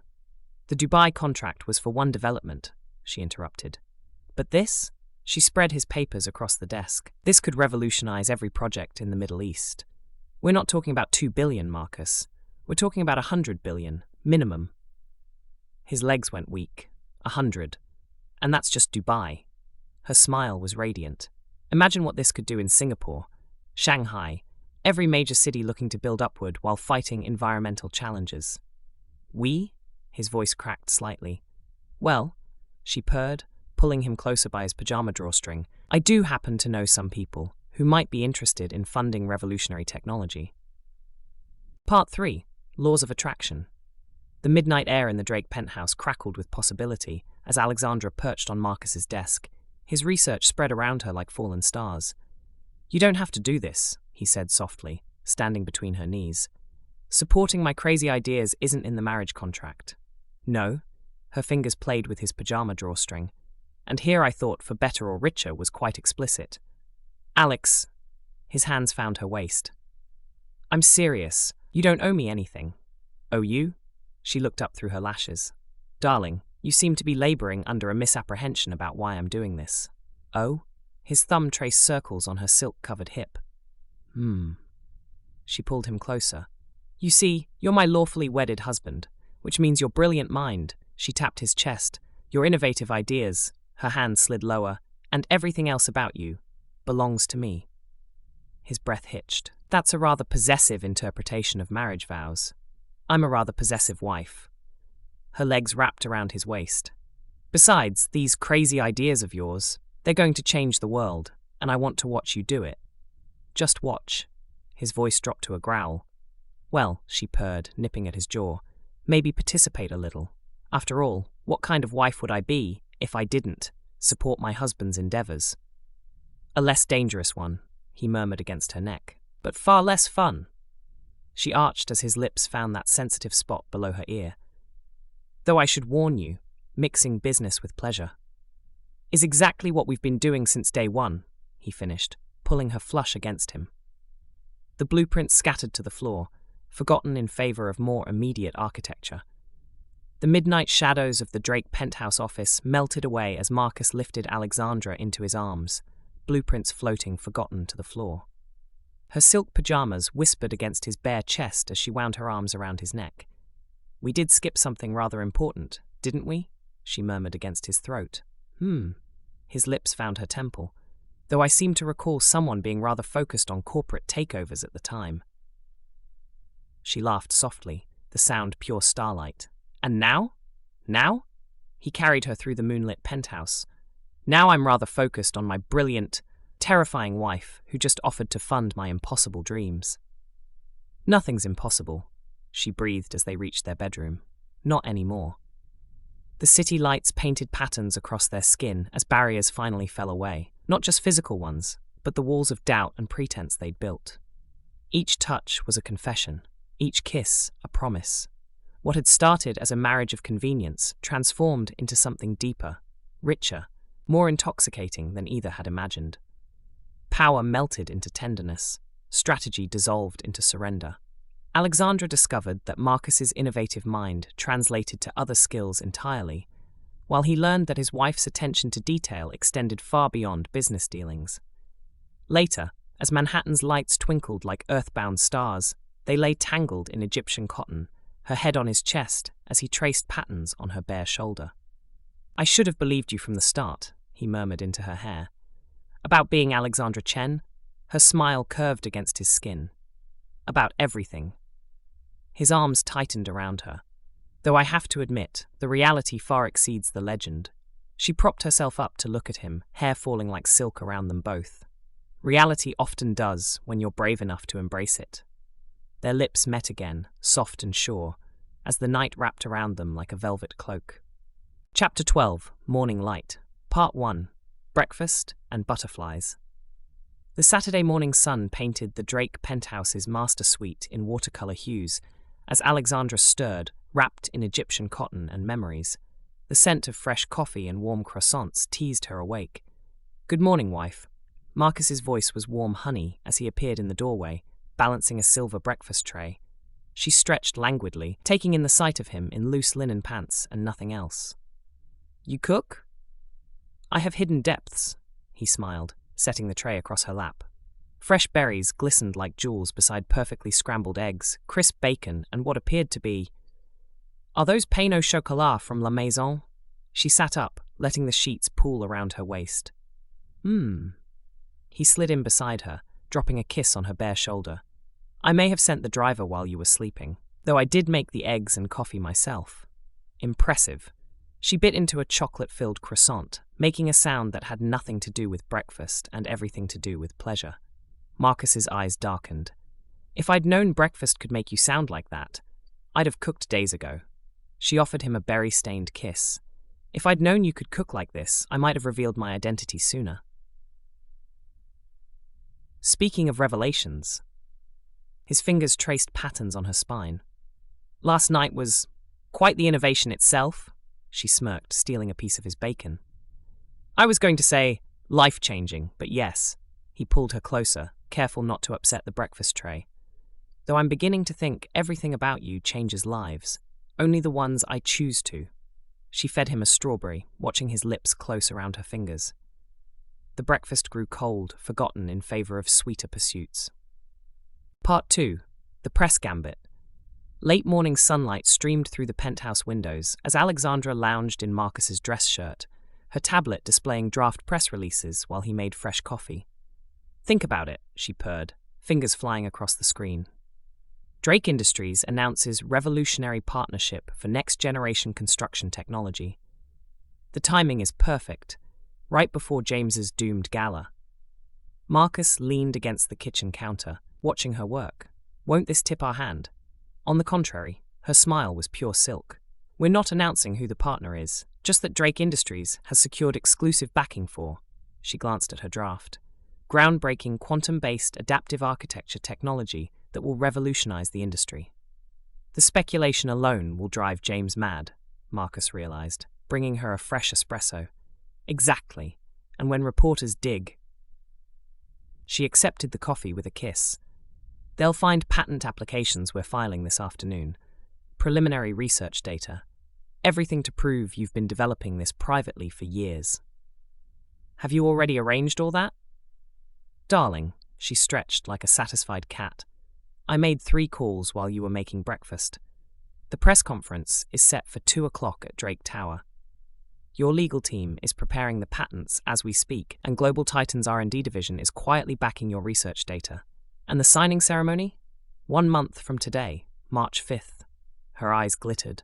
"By then, James's Dubai deal will be ashes, and every major developer in Asia will be begging for your technology." Marcus pulled her into his lap, nuzzling her neck. "You're terrifying." And yet you love it." "God help me, I do." Part 3, The Power of Two. The Drake Tower's executive suite buzzed with activity as stylists and PR teams prepared for the 2 o'clock announcement. Alexandra perched on Marcus's desk, watching him practice his speech while his tie hung loose around his neck. "Nervous?" she asked, reaching for his tie. "About announcing a multi-billion-dollar partnership with an unnamed entity." His laugh was slightly shaky. "Why would I be nervous?" She stood, fingers expertly knotting his tie. "Because you're about to step out of your father's shadow and into your own light." "Our light," he corrected softly, catching her hands. "This is us, isn't it? Really us? Always has been." She smoothed his lapels. "From the moment you married a delusional consultant who claimed to be Alexandra Chen." "About that," he pulled her closer. "I'm sorry I didn't believe." She silenced him with a kiss that tasted of promise and power. "You believed in me even when you thought I was nobody. That's worth more than any name." A discreet cough from the doorway interrupted them.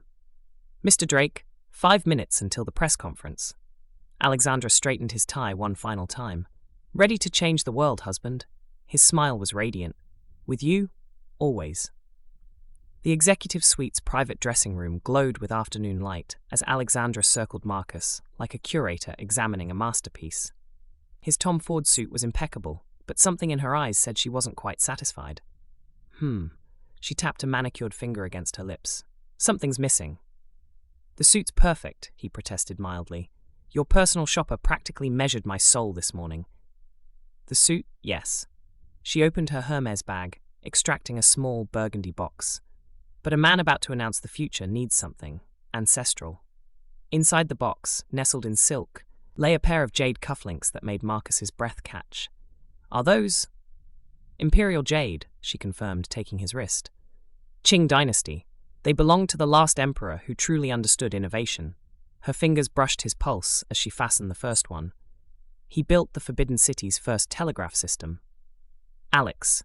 He watched her secure the second cufflink. "These must be worth—" "Less than the man wearing them." She adjusted his pocket square, midnight blue silk against charcoal grey, though perhaps more than the entire Drake Tower. Her hands slid up his chest, straightening his already perfect tie. "There. Now you look like a man who's about to revolutionize an industry." "I look like a man who married way above his station," he murmured, catching her hands. "Nonsense." She brushed invisible lint from his shoulders. "You look exactly like what you are. My brilliant, innovative, slightly terrified husband who's about to make history." A soft knock. "2 minutes, Mr. Drake." Alexandra stepped back, admiring her work. The jade cufflinks caught the light like captured stars. The suit moved like liquid shadow, and his eyes— "Perfect," she breathed, then gave him a gentle push toward the door. "Now go change the world. I'll be watching." "From the shadows?" His smile was knowing. "Always." She straightened his tie one final time. That's where queens do their best work. Chapter 13. Echoes and Earthquakes. Part 1. The Dragon's Whisper. The Drake Tower's press room hummed with anticipation as Marcus took the podium, jade cufflinks catching the camera flashes. Alexandra watched from a private viewing room above, a small smile playing on her lips as her husband began to speak. "Ladies and gentlemen," his voice carried clear and confident, "today marks not just a new chapter for Drake Industries, but a revolution in how we think about construction itself." The room leaned forward as he outlined the quantum-based technology, the self-healing structures, the environmental adaptations. Share prices began ticking up on the screens behind him. "With our new partnership," Marcus continued, "we're not just building buildings. We're creating living, breathing structures that evolve with their environment." Alexandra's phone buzzed. A message from Wei. "Young mistress. Urgent. Your father's private jet just landed at JFK. He's demanding a meeting. Now." Her blood froze. Chen Wei-ming never left Hong Kong. Never. A second message flashed. "He knows about the marriage, and he's not alone. The Rothschilds are with him." Alexandra's fingers tightened on her phone as she watched Marcus field questions below, unaware that their carefully orchestrated plans had just collided with a typhoon. Her father and the Rothschilds, together, in New York. The last time that combination had occurred, 3 major corporations had vanished overnight. Part 2. The Storm Gathers.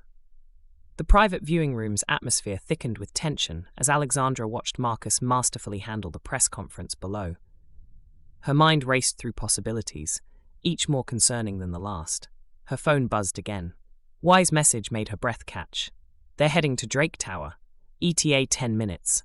Your father mentioned something about correcting a miscalculation." Alexandra's laugh was soft and dangerous. "Oh, father." She whispered, "You have no idea who's miscalculating." She pressed a button on her intercom. "Claire, Protocol Diamond, now." Below, Marcus was unveiling preliminary renderings of his quantum architecture. The press corps gasped appropriately at holographic displays of buildings that seemed to breathe. Another message from Wei. "Young mistress, Lord Rothschild is carrying the briefcase." Alexandra's smile turned predatory. The briefcase meant negotiations. Negotiations meant leverage, and leverage. She opened her private safe, removing a single red USB drive that bore the imperial seal. "Claire?" She spoke into her phone. Have the Jade conference room prepared, and call Marcus's grandmother. Tell her to bring the Rothko. The Rothko? Claire's voice wavered. But that's exactly what we need. Alexandra watched her husband shine below, even as her father's town car entered the tower's underground garage. Oh, and Claire, tell Eleanor to wear the dragon brooch I sent this morning. She'll understand. The pieces were aligning, but not for the game her father thought he was playing. Part 3. The Queen's Gambit. Alexandra's fingers flew across her phone, orchestrating a delicate ballet of power and timing. The viewing room's screens displayed multiple camera feeds, the press conference, the tower's entrance, and traffic cameras across Manhattan. Claire, status. Elizabeth Drake is 3 minutes out. Town car with police escort. Perfect. Alexandra switched channels. Miguel, our guests from the airport? Traffic on FDR Drive, Miss Chen. Construction issues. The security chief's voice held a hint of amusement. Very unfortunate. GPS estimates 20 minutes minimum. She smiled. The construction issues, perfectly timed roadworks by a Global Titan subsidiary, would keep her father's party occupied just long enough. Eleanor Drake has arrived, Claire announced, with the Rothko, and she's wearing the dragon brooch. Send her up, and Claire, initiate Protocol Jade. Below, Marcus was handling the Q&A session brilliantly. But time was running out. Elizabeth Drake swept into the viewing room, looking surprisingly composed for someone summoned by emergency protocol. I assume this is about our unexpected visitors? Indeed. Alexandra's smile was sharp. How would you like to help me teach your ex-future-in-laws a lesson about family loyalty? Elizabeth's answering smile was pure ice. I thought you'd never ask. Alexandra's phone buzzed. Her father's convoy had cleared the construction. Time to move. She pressed a button on her desk, sending a prearranged signal to Marcus's podium. A small jade dragon, identical to Eleanor's brooch, began to pulse with subtle green light. Below, Marcus's eyes flickered to the dragon, then up to the viewing room window. 20 years of business training couldn't quite hide his momentary surprise. Ladies and gentlemen, he said smoothly, I'm afraid we'll have to cut this short, but I assure you, what comes next will be even more interesting. The Drake Tower's press room erupted into controlled chaos as Marcus stepped away from the podium. Reporters' phones buzzed simultaneously as if orchestrated, and the whispers began. Did you see? Chen Wei-ming's private jet at JFK. The Rothschilds too, I heard. Wait, isn't that Eleanor Drake's Rolls pulling up? Bloomberg's senior correspondent suddenly stood, face pale as she read from her phone. Sources confirm Global Titan's entire board is in emergency session in Hong Kong. CNBC is reporting unusual trading patterns in Asian markets. The Chen family hasn't left Hong Kong in 15 years. Why now? Marcus navigated through the buzzing crowd with practiced ease, even as Reuters broke another update. Breaking, major movement in Dubai construction shares. Multiple sources report unprecedented institutional buying. A Wall Street Journal reporter called out, Mr. Blurrer, Drake, any comment on rumors that Alexandra Chen is in New York? Marcus merely smiled, jade cufflinks catching the light as he straightened his tie. No comment, though I suggest you stay close to your phones. The real story is just beginning. The Financial Times correspondent's phone pinged loudly. Global Titan just announced an emergency press conference. In New York. 1 hour. The room exploded.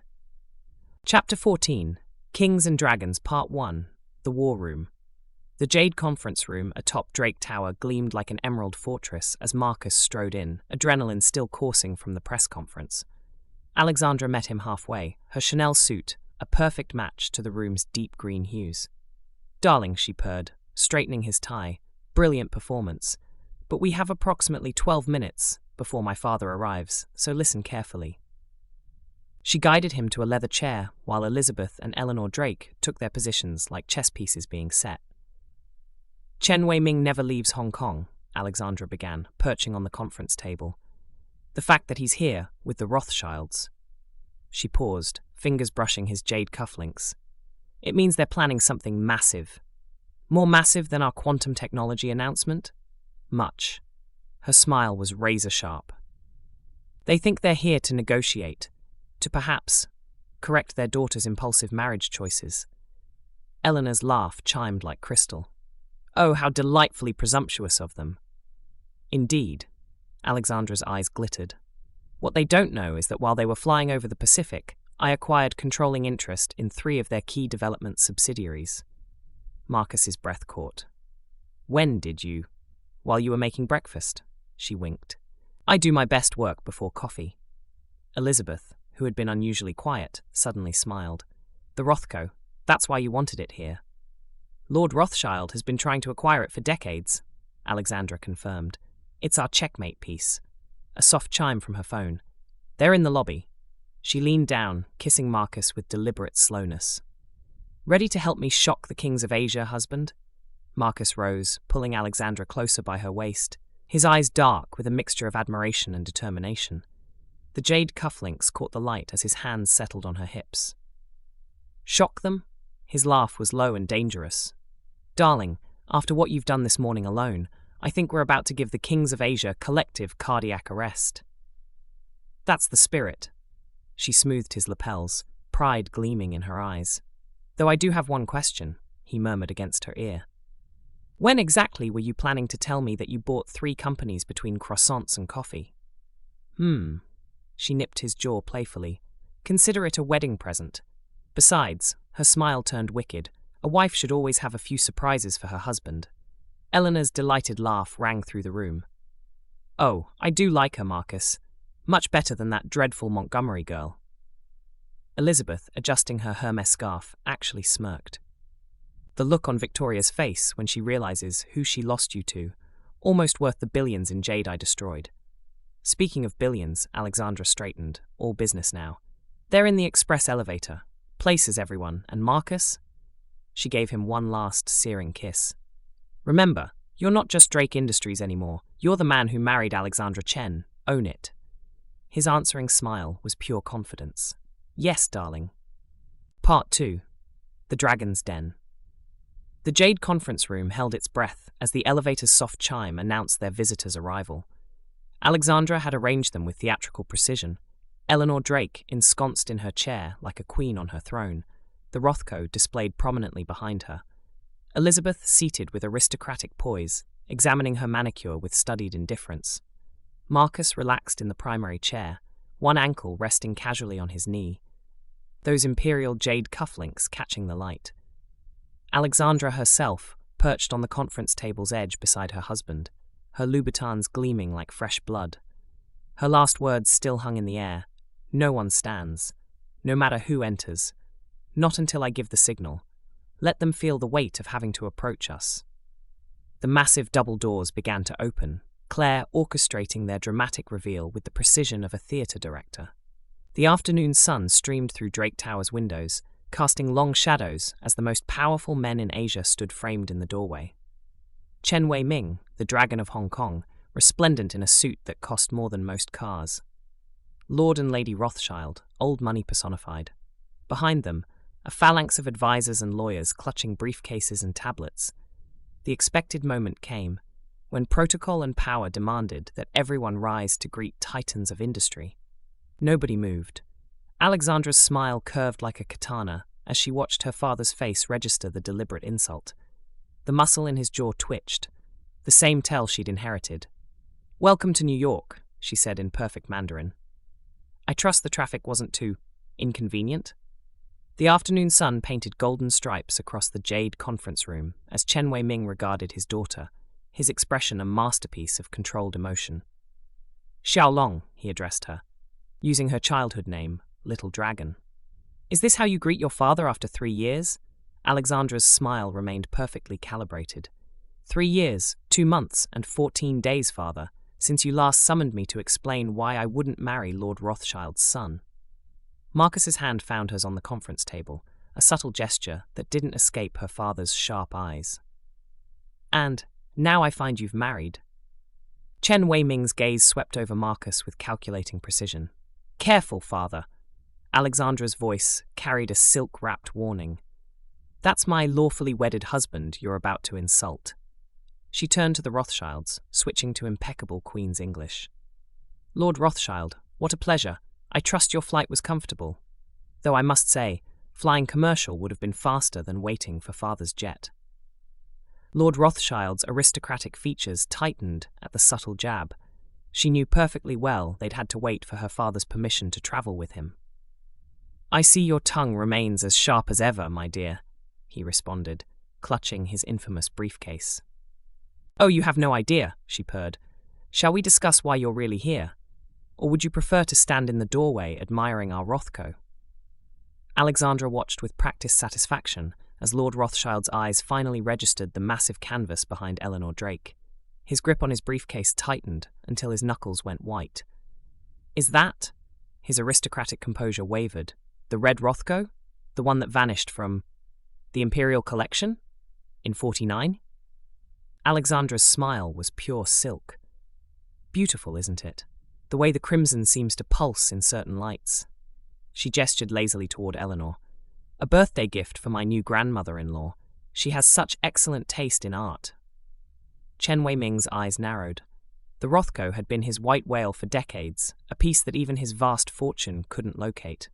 "And now it graces the Drake family collection," Eleanor added smoothly, touching the dragon brooch at her throat. "Along with other, priceless acquisitions." Lord Rothschild took an unconscious step forward, drawn by the painting's magnetic pull. "We've been searching. For 40 years, yes!" Alexandra's voice carried just enough sympathy to twist the knife. "Though I must say, you were looking in entirely the wrong places, rather like your current business ventures." The subtle shift from art to commerce made both men stiffen. "Perhaps," Chen Wei-ming spoke carefully, "we should all sit down and discuss these ventures." "Oh, but father," Alexandra's smile turned predatory, "you haven't even admired the jade cufflinks I gave my husband. Imperial Dynasty. Rather like the complete set your friends recently damaged." The temperature in the room dropped 10 degrees. Part 3. Jade and Justice. The Jade conference room crackled with tension as Lord Rothschild's face registered recognition at Marcus's cufflinks. "Those aren't," he whispered. "From the Emperor's personal collection?" Alexandra finished sweetly. "The very same, though these, thankfully, weren't among the pieces that were recently reduced to fragments on my grandmother-in-law's marble floor." Chen Wei-ming's intake of breath was sharp enough to cut diamond. "Someone destroyed Imperial Jade?" "Oh yes, father." Alexandra's laugh was musical. "Quite the dramatic scene, actually. Sophia Montgomery brought what she claimed was an authentic Ming dynasty set to Eleanor's birthday party." She turned to Lord Rothschild with newfound respect. "Nothing to do with your family, of course. Miss Montgomery's theatrical attempts at social climbing have always been rather desperate." "The Montgomery girl?" Lord Rothschild's aristocratic features relaxed slightly. "Ah yes, the one who's been throwing her father's new money around rather carelessly." "Precisely." Alexandra's smile turned predatory. She presented her authentic set with such conviction, right before destroying actual Imperial Jade in a rather spectacular tantrum. Marcus, still radiating relaxed confidence, simply adjusted his cufflinks so they caught the light. "Though we must thank Miss Montgomery's enthusiasm, her display did save one piece, and provided quite the educational video for the insurance adjusters." "Video?" Chen Wei-ming's legendary control slipped for a moment. Alexandra's smile was pure venom. "Oh yes, father. Would you like to see what happens when new money tries to challenge old power? When factory-made replicas meet true Imperial Jade?" She reached for her tablet, and the blood drained from every standing face in the room. The Jade conference room's state-of-the-art screens flickered to life as Alexandra's tablet connected. High-definition security footage filled the walls, showing Eleanor Drake's birthday celebration from multiple angles. The color drained from Chen Wei-ming's face as he watched Sophia Montgomery present her authentic set with flourishing confidence. His jaw tightened visibly when Alexandra's voice on the recording calmly identified the pieces as fake. "The glaze is wrong for the period," recorded Alexandra was saying, "and the maker's mark, it's been artificially aged." Lord Rothschild's breath hitched as the scene unfolded, the Drake family's calculated destruction of Alexandra's gifts, Emma clutching her piece protectively, the shattering of priceless jade against Italian marble. Then came Richard Drake's entrance. "Is that the Lost Emperor's set?" The video's audio captured every nuance of horror in the art curator's voice, every moment of devastating realization crossing the faces of those who had just destroyed billions in historical artifacts. Chen Wei-ming gripped the back of an empty chair, his knuckles white as Richard Drake's expertise confirmed each piece's authenticity, ending with his nuclear explosion of fury. "My God," Lord Rothschild whispered, watching the Montgomery girl's face transition from triumph to terror. The footage ended with a perfectly framed shot of Emma's preserved piece, the only survivor of the set, its imperial maker's mark clearly visible. Alexandra paused the playback. "Shall we discuss business now, Father? Or would you like to see the insurance company's official valuation first?" The standing men's expressions had transformed from controlled power to barely contained shock. Even their retinue of lawyers looked ill. "Xiao Long! Alexandra Chen!" Chen Wei-ming finally managed, his voice hoarse. "What exactly are you playing at?" Alexandra slid gracefully from her perch on the conference table, her Louboutins clicking against marble like heartbeats. The afternoon sun caught her wedding ring as she moved. "Playing, Father?" Her smile was razor-sharp winter frost. "I rather think that's your specialty, flying halfway across the world with Lord Rothschild." She circled the room with predator's grace. "When was the last time we simply talked? No business, no empire, just father and daughter." Marcus watched his wife move, seeing for the first time the shadow of a little girl who once chased dragons in Hong Kong gardens. "The last time?" Chen Wei-ming's expression softened for just a moment. "When you still wore pigtails and called me Baba instead of father." "Before the empire became more important than bedtime stories," she added softly. "Before every conversation became a negotiation." The dragon of Hong Kong's face hardened again. "You were raised to understand duty, Alexandra. To know that personal desires must bow to family obligations. Duty?" Her laugh held echoes of jade wind chimes. "Is that what you call flying across the world to interfere in your daughter's marriage? Not even a phone call in 3 years, and now this? A marriage that threatens everything we've built," he snapped. "Everything I've sacrificed for." "No, Father." She moved to stand beside Marcus, her hand finding his shoulder. "A marriage that finally makes me happy." Chen Wei-ming straightened to his full height, power radiating from every inch of his bespoke suit. When he spoke, his words carried the weight of centuries of tradition. "Alexandra Chen, as head of the Chen family, I demand you divorce this man, immediately." "The real question, Father," she continued, her Mandarin crystal sharp, "is what game did you think you were playing?" Chen Wei-ming's expression hardened into granite. "The game of protecting my empire, daughter." Chapter 15, Mirrors and Smoke. Part 1, The Challenge. The Jade conference room basked in late afternoon light as Alexandra circled her father with predatory grace, her Louboutins clicking against marble like a countdown. "Tell me, Father," she said softly, each word precisely chosen, "what makes you so certain about these accusations?" Chen Wei-ming's expression carried the weight of absolute certainty. "I have spent 3 years gathering evidence. Every detail, every transaction, every indiscretion." 3 years? Alexandra's voice held a dangerous edge. "Since I refused to marry your chosen suitor. Since I left Hong Kong. Since you began making decisions that would destroy everything we've built." Her father's tone hardened. "Your rebellion ends now, Alexandra." Behind her, Marcus remained perfectly still in his chair, though his jade cufflinks caught the dying sun like captured fire. Eleanor Drake's fingers traced her dragon brooch, while Elizabeth watched the scene unfold with calculated interest. "Rebellion?" Alexandra's laugh was silk over steel. "Is that what you call my marriage? My choices?" "I call it a mistake," Chen Wei-ming snapped. "One that ends today." "Because of your evidence?" She moved closer, her perfume carrying notes of jasmine and power. "Your absolute certainty about my husband's character?" The Dragon of Hong Kong gestured sharply, and one of his aides rushed forward with a thick file. "Everything is here, every detail that proves what kind of man you've married."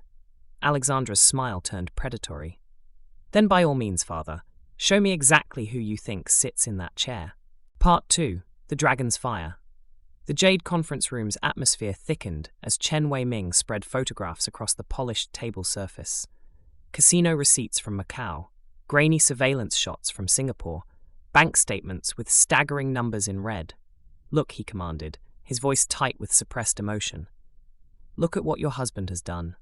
Alexandra picked up a photo, her expression unreadable. "Interesting timing on these, Father." all from 3 years ago. When it began, Chen Wei-ming's eyes flashed. When you first started seeing him. Marcus remained motionless in his chair, though his knuckles whitened slightly on the armrests.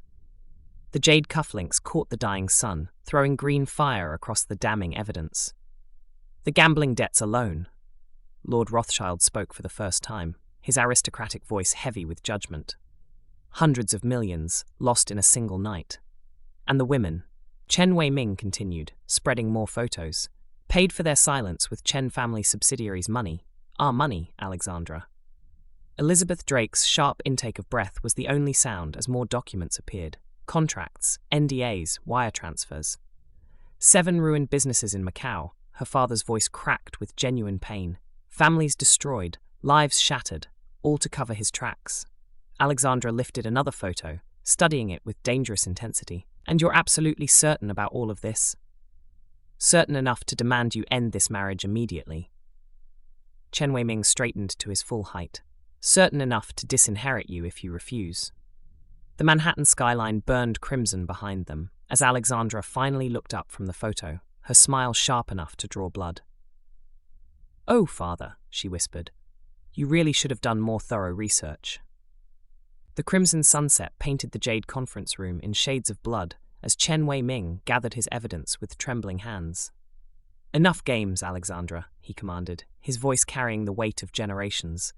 "You will end this marriage today, now, before any more damage can be done to our family name." Lord Rothschild stepped forward, his aristocratic features grave. "My dear, your father speaks from wisdom. The scandal alone." "Scandal?" Alexandra's voice was deadly quiet. "You dare speak to me of scandal?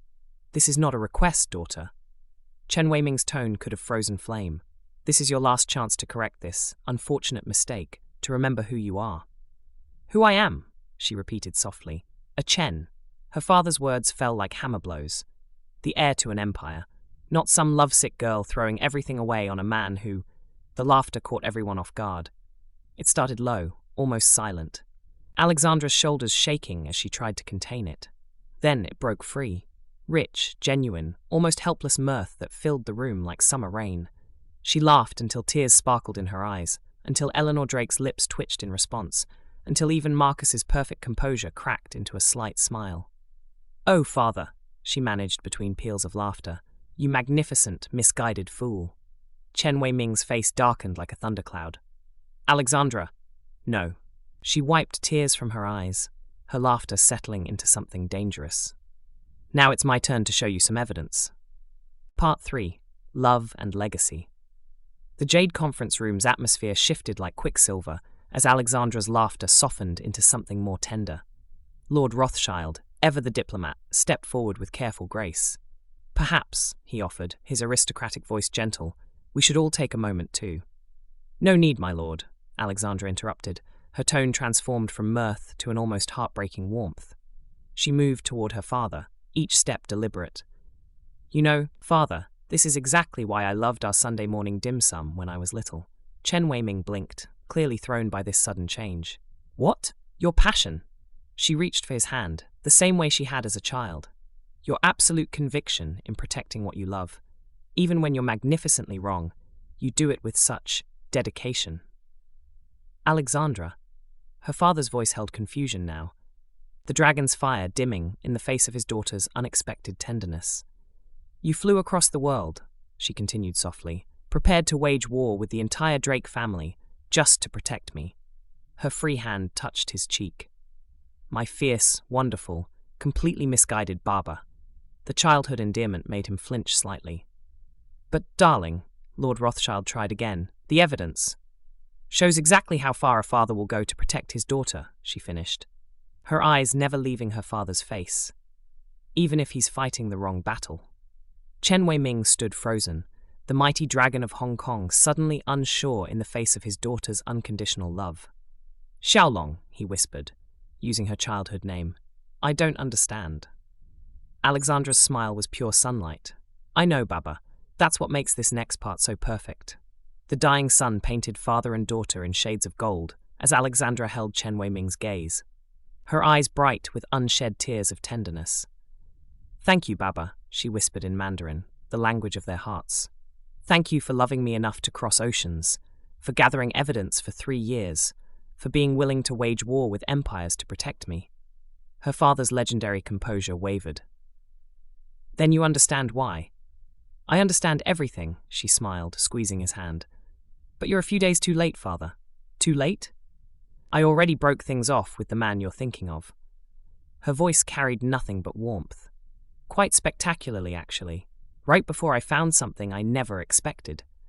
She glanced over her shoulder at Marcus, and for the first time since entering the room, Chen Wei-ming saw what was written plainly on his daughter's face. Pure, unguarded love. I found someone who saw me, she continued softly. Not the Chen Empire, not the power plays, just me, who married me when he thought I was nobody. Her smile trembled slightly, and that's worth more than all the jade in the imperial city. The mighty dragon of Hong Kong stood silent, watching his daughter's eyes shine with something he hadn't seen since she was a little girl chasing butterflies in their garden. Real, unconditional love. I love you, Marcus, with all my heart and soul. The Jade conference room held its breath as Chen Wei-ming stared at his daughter, seeing for the first time not the heir to his empire, but the woman she'd become. The sunset painted her in the same golden hues that had filled their Hong Kong garden when she was small. You? His voice, usually so commanding, wavered. You broke things off? Yes, Baba. Her smile was gentle.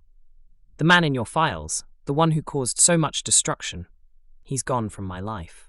Chen Wei-ming's gaze shifted to Marcus, still seated with quiet dignity, then back to his daughter's radiant face. Something shifted in his expression, confusion, realization, and beneath it all, a father's desperate hope. But then, he gestured weakly at the damning evidence spread across the table. All of this is about someone else entirely. Alexandra's laugh was soft, loving. Someone who isn't sitting in that chair. The mighty dragon of Hong Kong swayed slightly. Lord Rothschild stepped forward to steady him, but Chen Wei-ming waved him off, his eyes fixed on his daughter. 3 years, he whispered. I spent 3 years. Protecting me, she finished, squeezing his hand. Just like you always have. Just like when you used to check my closet for actual dragons. A sound escaped him, something between a laugh and a sob. Chapter 16. Breaking Bread. Part 1. The Summit. Le Ciel, Manhattan's most exclusive restaurant, floated 45 stories above the city like a crystal palace. The private dining room's panoramic windows reflected the city lights like scattered diamonds as New York's most powerful families gathered around a table worth more than most homes. Alexandra, resplendent in midnight blue Valentino, sat between her father and husband, a bridge between two worlds. Chen Wei-ming had exchanged his battle armor of bespoke suits for more relaxed evening wear, though his Patek Philippe still gleamed like armor in the candlelight. The 82 Lafite, I think, Eleanor Drake suggested to the hovering sommelier, her dragon brooch catching the light. A peace offering deserves proper celebration. Lord Rothschild's eyebrows rose appreciatively. My dear Eleanor, you continue to surprise. Speaking of surprises, Elizabeth added, studying her menu with practiced nonchalance. That little scene in the conference room was rather spectacular. Alexandra felt her father stiffen slightly beside her. Marcus's hand found hers under the table, his thumb tracing soothing circles on her palm. Perhaps, Chen Wei-ming said carefully, we could avoid discussing business matters this evening. An excellent suggestion, Alexandra smiled, squeezing Marcus's hand. Though I must know, father, how did you enjoy your first New York sunset from Drake Tower? Almost as breathtaking as Victoria Peak, he admitted, a hint of his earlier warmth returning. Though the Jade Room was a rather pointed touch, daughter. I learned from the best, she winked, as the wine began to flow. The sommelier poured the Lafite with practiced grace, the ruby liquid catching candlelight like liquid garnets. Alexandra watched her father inhale the bouquet, his expression softening at the familiar ritual. Your grandmother's favorite, he murmured in Mandarin. She would have approved of this evening. Especially the jade cufflinks, Alexandra smiled, noting how Marcus unconsciously touched them at the mention. She always said jade carries memories. Eleanor Drake, ever the perfect hostess, steered the conversation towards safer waters. Chen Wei-ming, you simply must tell us about Alexandra as a child. I hear she was quite the handful in the garden. Handful? Her father's laugh held genuine warmth. She once convinced our entire security team she'd seen a real dragon in the koi pond, had them searching for hours. While I borrowed father's phone to order ice cream for everyone, Alexandra added, her eyes twinkling. At age 6, Chen Wei-ming shook his head fondly. I should have known then she'd be running empires one day. Lord Rothschild raised his glass. To dragons in koi ponds, then, and daughters who exceed their father's dreams. The crystal clinked like wind chimes as they toasted, Manhattan's lights creating halos around them all. Part 2. Uninvited guests. The peaceful atmosphere of Le Ciel shattered like fine crystal as loud, entitled voices carried from the main entrance. What do you mean? Our usual table is occupied? James Harrison's voice held the particular arrogance of new money. Do you know who I am? Alexandra felt Marcus tense beside her as Sophia Montgomery's shrill tones joined in. This is absolutely unacceptable. Daddy, tell them! Through the private dining room's frosted glass panels, their silhouettes were visible. James with his arm around what appeared to be his latest conquest, Victoria Blackwood clinging to his arm. Sophia Montgomery hanging on her father's sleeve, all of them radiating the special hostility of the recently humbled. Those peasants in the private room, Victoria's voice dripped venom, they can't possibly be more important than us. Look at them. Probably some nouveau rich trying to play at our level. Chen Wei-ming's eyebrow arched perfectly as he sipped his Lafite. Lord Rothschild's expression suggested he was watching particularly entertaining theatre. Did she just call the Dragon of Hong Kong nouveau rich? Eleanor whispered to Elizabeth, loud enough to carry. Robert Montgomery's voice grew louder, more belligerent. This is our restaurant, our city. These nobodies need to learn their place. Alexandra's hand found Marcus's under the table, feeling his suppressed laughter. Her father, however, was starting to emit that particular energy that usually preceded corporate takeovers. Shall we enlighten them about their mistake? Alexandra asked softly, her smile promising delicious revenge. Victoria Blackwood's voice rose to new heights of entitlement. Those people probably can't even pronounce Lafite properly. James, darling, do something! I demand to speak to the owner. James slurred slightly, suggesting pre-dinner drinks. These peasants are stealing our air. Chen Wei-ming set his wineglass down with exquisite precision, the crystal making no sound against damask. His expression reminded Alexandra of moments before he'd collapsed entire corporations. Fascinating, he murmured in Mandarin. They seem unaware that I bought this restaurant last week. Lord Rothschild's lips twitched. Along with Robert Montgomery's failing hedge fund, if I'm not mistaken? Get security. Victoria's screech reached new octaves. Drag them out like the dogs they are. This is our territory. Eleanor Drake's hand went to her dragon brooch, her smile pure ice. My dear, shall we educate them about territory? Alexandra rose with fluid grace, midnight blue Valentino flowing like water. Allow me, father. Consider it. Practice for future negotiations. Marcus's eyes held dangerous amusement as he watched his wife glide toward the frosted glass doors, her Louboutins clicking like a countdown. Should we warn them? Elizabeth asked nobody in particular. About facing both the Dragon of Hong Kong's daughter and the Drake heir's wife? Lord Rothschild raised his glass. Where would be the fun in that? The frosted glass doors parted silently as Alexandra emerged, the restaurant's lighting creating a halo around her Valentino-clad form. 2 security guards had materialized, their stance professional but uncertain given the wealth involved. This is outrageous, James wobbled slightly. These imposters need to be removed. Immediately, Victoria's face was flushed with rage. Do you know who we are? Alexandra's smile was pure silk. James Harrison, Victoria Blackwood, Mr. Montgomery, Sophia Montgomery. How? Predictable to find you causing a scene. You. Victoria's eyes narrowed, recognition dawning. You're that nobody consultant who owns this restaurant now, Alexandra finished softly, along with several other things you once considered yours. The security guards straightened imperceptibly, their uncertainty vanishing as they recognized the true power dynamic. Lies! James lurched forward. Security, remove this. Mrs. Drake-Chen, one guard supplied helpfully. Owner of L'Ochiel and daughter of... I don't care who she pretends to be. Victoria's voice reached hysteric levels. This was our restaurant. Our place. She lunged forward, hand raised to strike Alexandra's face. The sound of her palm cutting through air was like a whip, until it suddenly stopped. The senior security guard's move was fluid, professional. One moment, Victoria's hand was aimed at Alexandra's cheek. The next, she was face down on Italian marble. Her designer dress pooled around her like spilled wine. "I believe," Alexandra said softly, "that concludes our interaction for the evening." Part 3. The Price of Pride.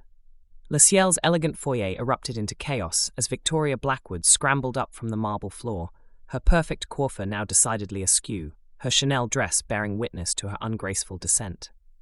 You, she sputtered, mascara beginning to track down her cheeks. "Do you have any idea what you've done? My father will what?" Alexandra's voice carried just enough volume to reach the gathering crowd of Manhattan's elite diners. File for bankruptcy again, or perhaps attempt another failed hostile takeover. James Harrison lurched forward, his face mottled with rage. "Security! I demand you arrest this woman for assault." The senior security guard, the one who had so efficiently introduced Victoria to the floor, cleared his throat.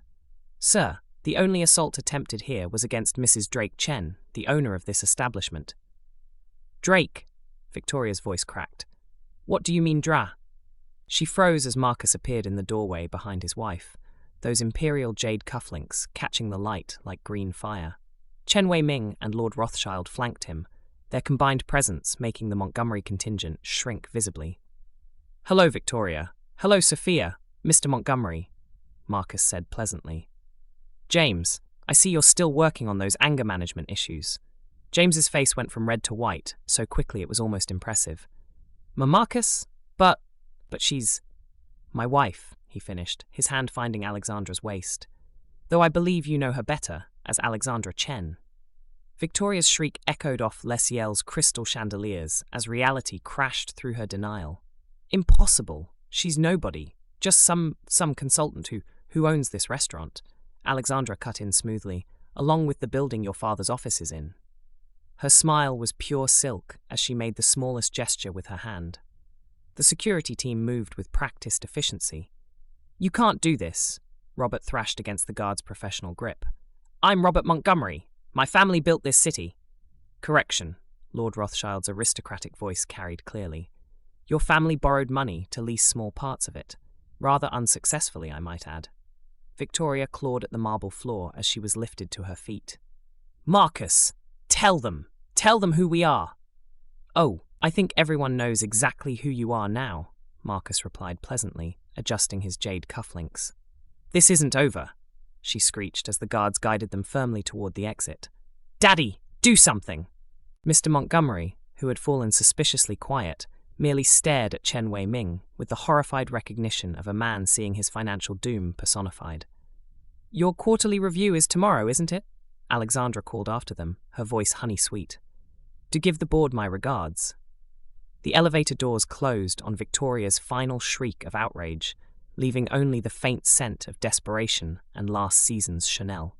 Le Ciel's private dining room had transformed into an impromptu war room as coffee and cognac replaced the Lafite. Alexandra sat perched on the arm of Marcus's chair, her Valentino catching city lights like captured stars. "The signing gala," Eleanor mused, studying the seating chart. 200 of Manhattan's finest, all waiting to witness history. "Plus the Asian contingent," Elizabeth added. "The Drake Tower ballroom will be quite the powder keg of power." Chen Wei-ming watched his daughter with newfound appreciation. "The timing is precise." "Everything is arranged," Alexandra confirmed, accepting a snifter of cognac from Marcus. "The contracts, the press, the demonstrations of the new technology." Her phone chimed softly. Wise message made her smile.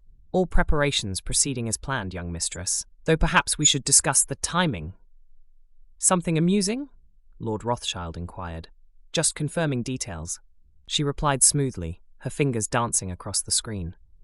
"Way is nothing if not thorough." Marcus's hand found hers, jade cufflinks catching candlelight. 2 days, then everything changes. Indeed, Chen Wei-ming raised his glass. To new beginnings. None of them noticed Wei's slight smile as he typed a simple memo, scheduled to be delivered at the height of the gala. "By CEO's order, signing ceremony postponed 14 days. No further explanation required. Alexandra's phone lit up with his confirmation. As you wished, young mistress. The dragon always knows when to hold its breath. Chapter 17, The Gala's Game. Part 1, Opening Moves. The Drake Tower ballroom floated above Manhattan like a crystal palace, its panoramic windows reflecting the city's lights like scattered diamonds.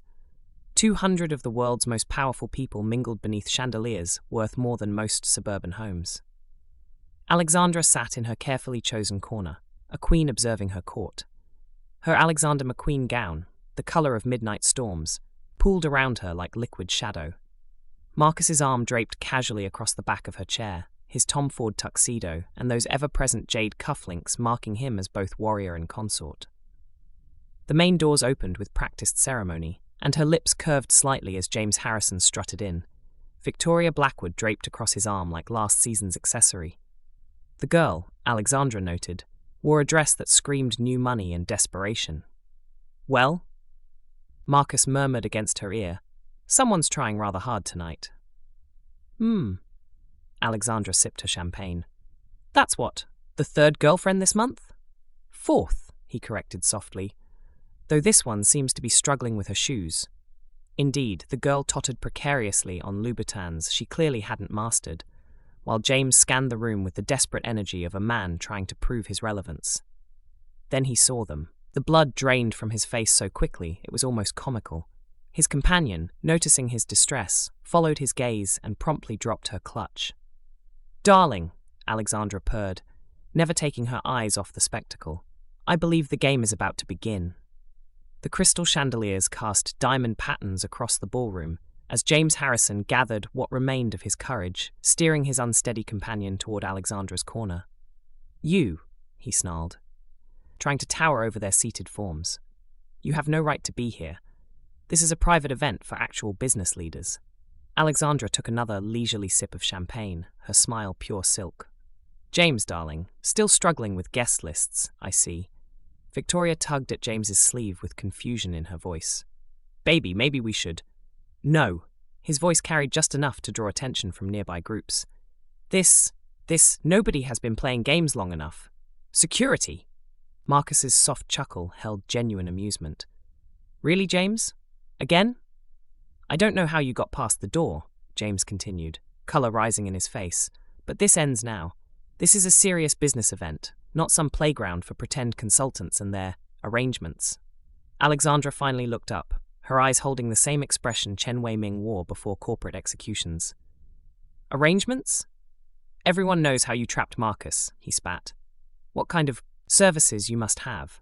James," Marcus's voice could have frozen flame, "consider your next words very carefully." The growing crowd around them held their collective breath. The Drake Tower ballroom's atmosphere crackled with tension as Alexandra rose with fluid grace, her McQueen gown flowing like storm clouds. Marcus remained seated, watching the scene unfold with dangerous amusement. "Services?"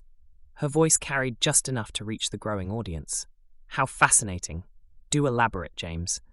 Tell everyone exactly what kind of services you think secured my marriage." Victoria tugged harder at his sleeve.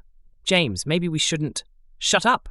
He shrugged her off, alcohol and wounded pride overwhelming his judgment. "Everyone knows you're nothing but a gold-digging consultant who owns the majority shares in Harrison Industries." Alexandra's smile was lethal. "Or perhaps you meant the consultant who just acquired your Hamptons estate at bankruptcy auction." The crowd's whispers grew louder. Someone near the back actually gasped. "You're lying," James wobbled slightly. "You can't. You're nobody." "Nobody?" Marcus finally stood, his movement as fluid as a predator's, those jade cufflinks catching the light like green fire. His hand found the small of Alexandra's back, a gesture both protective and possessive. "Interesting theory. Though I must say, for a nobody, my wife seems to own an awful lot of your former assets." James's face went from red to grey as the implications sank in. His companion, showing more survival instinct than her date, began slowly backing away. "You," James sputtered. "You can't." "Can't what?" Alexandra's smile promised delicious retribution. "Perhaps you'd like to check the latest ownership records of Les Ciel, or shall we discuss the rather interesting board meeting scheduled for Monday?" Part 2. The stage is set. The crackle of tension in Drake Tower's ballroom dissolved as Wei appeared at the podium, his presence commanding immediate attention. His perfectly tailored Savile Row suit and impassive expression gave nothing away as he tapped the microphone once. "Ladies and gentlemen," his voice carried effortlessly across the room. "If you would kindly take your places, the signing ceremony will commence shortly." Alexandra's lips curved slightly as she watched James Harrison try to process this interruption of his tirade. Wei's eyes swept over the scene without a flicker of recognition. "Mr. Harrison," Wei continued, his tone professionally bland, "as representative of Harrison Global's interests, your presence is required on stage." James straightened his jacket with shaking hands, trying to salvage some dignity. "Of course, I was just... Now, Mr. Harrison." Wei's voice could have frozen champagne. "Time is rather precious in matters of corporate transition." Alexandra settled back into her corner seat, Marcus's hand warm on her shoulder as they watched James stumble toward the stage. His companion had already melted into the crowd, leaving him alone under the crystal chandeliers. "Your father's assistant," Marcus murmured against her ear, "has impeccable timing." She sipped her champagne. "Though I believe the real performance is about to begin." The Drake Tower ballroom hummed with anticipation as Wei orchestrated the ceremony with precision. At the center of the stage, a glass cube housed the contract folders, lit from within like precious artifacts. "Distinguished guests," Wei's voice carried the perfect blend of authority and deference. "Tonight marks a pivotal moment in global finance. The merger of Harrison Global with Drake Industries represents not merely a business transaction, but a vision of the future." James Harrison shifted uncomfortably under the crystal chandeliers, his earlier bravado diminishing with each passing moment. The empty chair beside him seemed to mock his solitary status on stage. "Before we proceed to the signing," Wei continued, "Mr. Harrison will share his perspective on this historic partnership." Alexandra's fingers tightened slightly on her champagne flute as James approached the podium. Marcus's hand found hers, his jade cufflinks catching the light like a silent promise. "Ladies and gentlemen," James began, his voice carrying a slight tremor, "this merger represents the culmination of..." He faltered, catching Alexandra's measured gaze from her corner throne. The knowledge that she sat there, watching his moment of triumph turn to ash, seemed to steal his rehearsed words. Wei stepped smoothly forward. "Perhaps we should proceed with the technical overview before the formal signing." The glass cube containing the contracts gleamed under the spotlights, holding secrets only 3 people in the room truly understood. Part 3. The Serpent's Pen. The Drake Tower ballroom held its collective breath as James Harrison reached into his Tom Ford jacket, producing a Montblanc Prince Regent, a $100,000 pen that screamed both desperation and hubris. "Shall we proceed?" he asked Wei, attempting to reclaim some semblance of control. The pen caught the chandelier light, its diamonds creating tiny rainbows across the stage. Wei regarded the ostentatious display with the same expression one might give a child's crayon drawing. "Indeed, Mr. Harrison, though perhaps we should address the matter of..." "The signing," James interrupted, his smile brittle. "That's what everyone's here for, isn't it? To witness history." His eyes darted to Alexandra's corner, seeking reaction. She merely sipped her champagne, the picture of elegant indifference. Wei's expression remained perfectly neutral as he moved toward the glass cube. The contract folders inside seemed to pulse under the spotlights, their weight far beyond mere paper and ink. "Mr. Harrison," Wei's voice carried just enough emphasis to draw attention, "are you quite certain you wish to proceed? Now?" James uncapped the Mont Blanc with theatrical flourish. "Of course, unless there's some reason we shouldn't." Wei checked his Patek Philippe with deliberate precision. "Well, regarding the timing..." The crystal chandeliers cast prismatic shadows across the stage as Wei reached for the glass cube. James Harrison stood poised with his Montblanc Prince Regent, its diamonds catching light like frozen tears. Then Wei's phone buzzed. The subtle vibrations seemed to echo through the ballroom's anticipatory silence. Wei paused, his hand hovering over the cube's release mechanism, and withdrew his phone with elegant precision. From her corner throne, Alexandra watched the choreography unfold exactly as planned. Marcus's thumb traced slow circles on her wrist, counting down. Wei studied his screen with the same expression he might use to examine a particularly interesting tax document. Ah, is there a problem? James's voice carried a note of desperate irritation, the Mont Blanc trembling slightly in his grip. Not a problem, precisely. Wei tucked his phone away with methodical care. Rather, a directive from the CEO. The ballroom's atmosphere shifted like mercury. What directive? James's knuckles whitened around his $100,000 pen. Wei straightened his already impeccable tie. The signing ceremony is postponed, 14 days. The Drake Tower ballroom erupted like a champagne bottle under pressure. Postponed? James Harrison's voice cracked like thin ice. You can't just... The CEO's orders are quite clear, Wei replied, his tone suggesting he was discussing the weather. 14 days hence. The Mont Blanc Prince Regent clattered against the stage as James's composure finally shattered. This is sabotage. You have no right to. I have every right, Wei corrected mildly, as directed by the CEO. The audience dissolved into chaos. Banking titans pulled out phones, hedge fund managers huddled in corners, and somewhere in the back, a glass shattered against marble. Who? James's face had gone from red to purple. Who ordered this? I demand to know who. But his demands fell on empty air. In their corner throne, where Alexandra and Marcus had sat moments before, only 2 champagne flutes remained, one empty, one still half full, like a silent toast to chaos. The couple themselves were already in the private elevator, Alexandra's McQueen gown whispering against Marcus's tuxedo as she leaned into him. 14 days, she murmured against his collar, feeling his silent laughter. Poor James, Marcus replied, adjusting his jade cufflinks. He never did learn to read the fine print. Above them, the ballroom's chandelier light caught the glass cube, still sealed, still holding secrets that would wait exactly 14 more days to shatter an empire. Chapter 18. The Dragon's Unveiling. Part 1. 14 Days of Fire. The past fortnight had transformed Manhattan's business landscape into a pressure cooker of speculation and rumor. Every financial paper, from Wall Street Journal to Bloomberg, buzzed with theories about the postponed Drake-Harrison merger. James Harrison's public meltdown at the original gala had spawned countless headlines.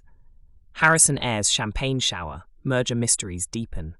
Drake Industries' surprise delay, strategic genius or corporate chaos. Meanwhile, beneath the public theatre, Alexandra and Marcus had orchestrated their true masterpiece. Deep within Drake Tower's secured levels, a revolutionary quantum technology exhibition took shape, hidden from prying eyes and specifically from Harrison Global's desperate attempts at corporate espionage. The Drake Industries PR machine had worked overtime, releasing carefully crafted breadcrumbs about technological breakthroughs and paradigm-shifting innovations.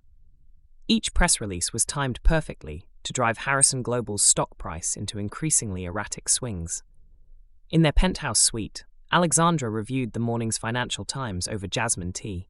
James has tried to breach security 6 times this week alone. 7, Marcus corrected, adjusting his jade cufflinks. He attempted to bribe Wei's assistant last night. Her smile was pure satisfaction. And the expo setup? Complete.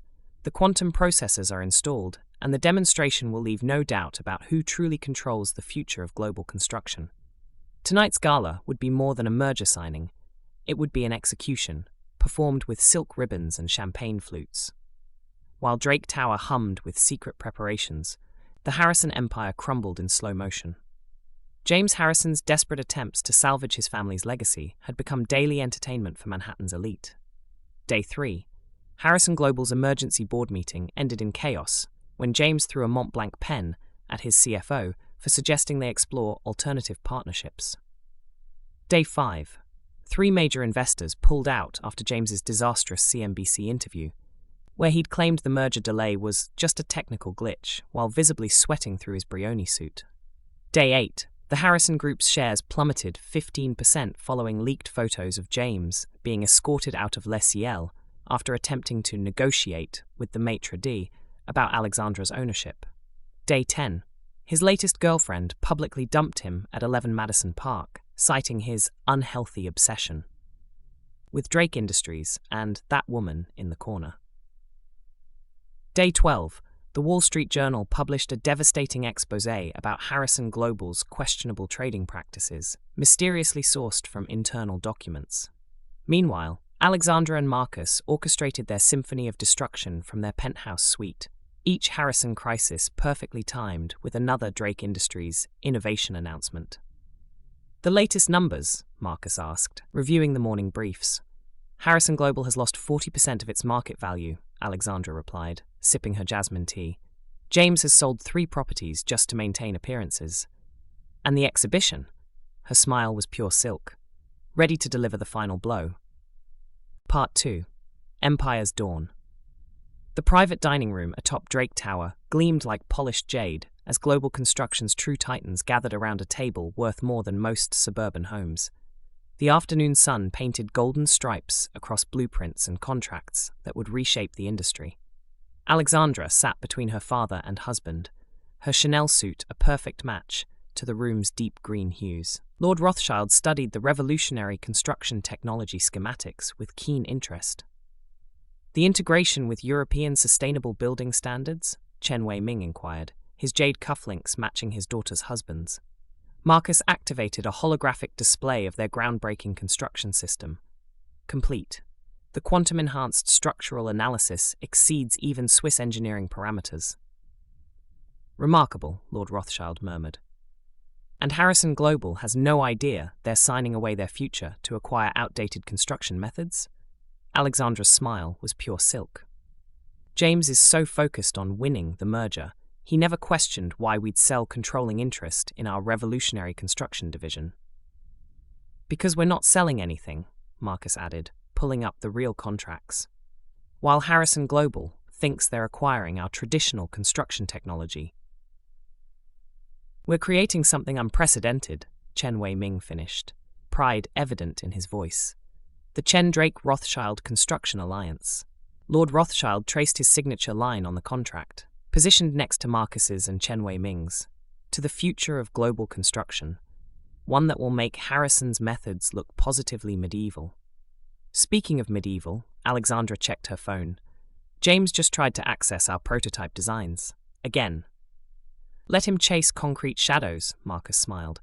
"In 2 days he'll learn what real innovation looks like. Better off, let Emma play a bit with his servers and give her access to our quantum computing systems." Alexandra's eyes sparkled with mischief at Marcus's suggestion. "Emma? Your niece? Now that's deliciously perfect." Lord Rothschild leaned forward, intrigued. "Ah yes, the prodigy. 14, isn't she?" 15 next month, Marcus confirmed, pride evident in his voice. "And already understanding quantum computing better than most of our senior engineers." Chen Wei-Ming's expression held careful consideration. "The same Emma who spotted the flaw in our initial structural analysis system?" "The very same," Alexandra smiled, reaching for her phone. "She's been pestering me all week about testing her new quantum algorithms." She typed a brief message. "Emma, sweetheart, Uncle Marcus says you can play with the quantum system. Harrison's servers need a little attention." The response was immediate, filled with teenage enthusiasm. "OMG, finally! Their security is like so last century. Give me an hour? Pretty please." "Your niece," Lord Rothschild noted to Marcus, "seems quite enthusiastic about corporate espionage." "Emma has a unique way of looking at systems," Marcus replied, adjusting his jade cufflinks. "By the time she's done, Harrison's technical team will be too busy trying to keep their servers running to worry about our signing ceremony." Alexandra's phone chimed again. Emma's message made her laugh. "Access granted. Time to show these dinosaurs what Gen Z can do with quantum computing." "Speaking of Emma," Alexandra mused, checking another message from the teenage prodigy. "She's already mapped their entire network architecture." Marcus's phone lit up with a series of excited texts from his niece. "Uncle M, their firewall is like from the Stone Age. BW, found some interesting emails about emergency investor meetings." "The advantages of youth," Lord Rothschild observed, swirling his tea. "They see patterns we might miss." Chen Wei-Ming studied the construction blueprints spread before them. "And the quantum-enhanced structural analysis system? It's secure?" "Completely," Marcus assured. "Emma helped design the encryption herself. She's quite proud of that." Another ping from Emma. "OMG, they're still using standard encryption for their project files." Should I show them what quantum computing can do? Pretty please. Alexandra exchanged knowing looks with Marcus. Your niece is rather enthusiastic about system testing. She gets that from her mother. My sister was always into programming, hacking, and all that stuff. Marcus smiled, then typed back. Go ahead, sweetheart. Just remember, we want them distracted, not destroyed. Yet, Alexandra added softly, making Lord Rothschild chuckle. Emma's response was immediate. Got it. Subtle chaos mode activated. P.S. Their backup servers are so cute, like watching a calculator try to solve quantum physics. Part 3. Quantum Shadows. As the afternoon sun painted long shadows across Drake Tower's executive floor, the strategic meeting shifted from Emma's digital mischief to tomorrow's main event. The exhibition's setup is complete, Chen Wei-Ming inquired, studying the holographic display of the revolutionary construction system. Marcus nodded, adjusting his jade cufflinks. The quantum-enhanced structural analysis demonstrations are ready. Emma helped calibrate the final simulations this morning between her other activities. As if on cue, Alexandra's phone lit up with another message from their teenage accomplice. Aunt Alex, their entire project database just got mysteriously reorganized by quantum algorithms. Oops. Lord Rothschild's lips twitched. I trust young Emma is enjoying her afternoon? Immensely, Marcus replied, showing them Emma's latest text. Uncle M, their engineers are having a total meltdown. Something about impossible data patterns and system anomalies. Should I send them a hint about quantum computing? Alexandra rose gracefully, moving to the floor-to-ceiling windows. Tomorrow's demonstration will change everything, while James is still struggling with basic structural analysis. We'll unveil construction technology that's decades ahead, Chen Wei-Ming finished, paternal pride evident in his voice. Speaking of James, Lord Rothschild checked his Patek Philippe. Shall we discuss how to handle his inevitable reaction? His reaction, Alexandra mused, watching Manhattan's skyline shimmer in the February afternoon light, will be rather spectacular, I imagine. Her phone buzzed again. Emma's latest update made her smile. Aunt Alex, their entire project timeline just got quantum scrambled. Now all their deadlines show as sometime in the multiverse. Their IT team is having a proper meltdown. The question remains, Lord Rothschild interjected, how to handle the actual moment of revelation. Marcus pulled up the final presentation sequence on the holographic display. The demonstration begins with traditional construction methods, showing their limitations. Then, Chen Wei-Ming continued, we reveal our quantum-enhanced structural analysis system. The contrast will be devastating. Especially, Alexandra added, when they realize their entire construction methodology is obsolete. Emma's little adventure in their servers is just a preview of their technological inadequacy. Another ping from Emma.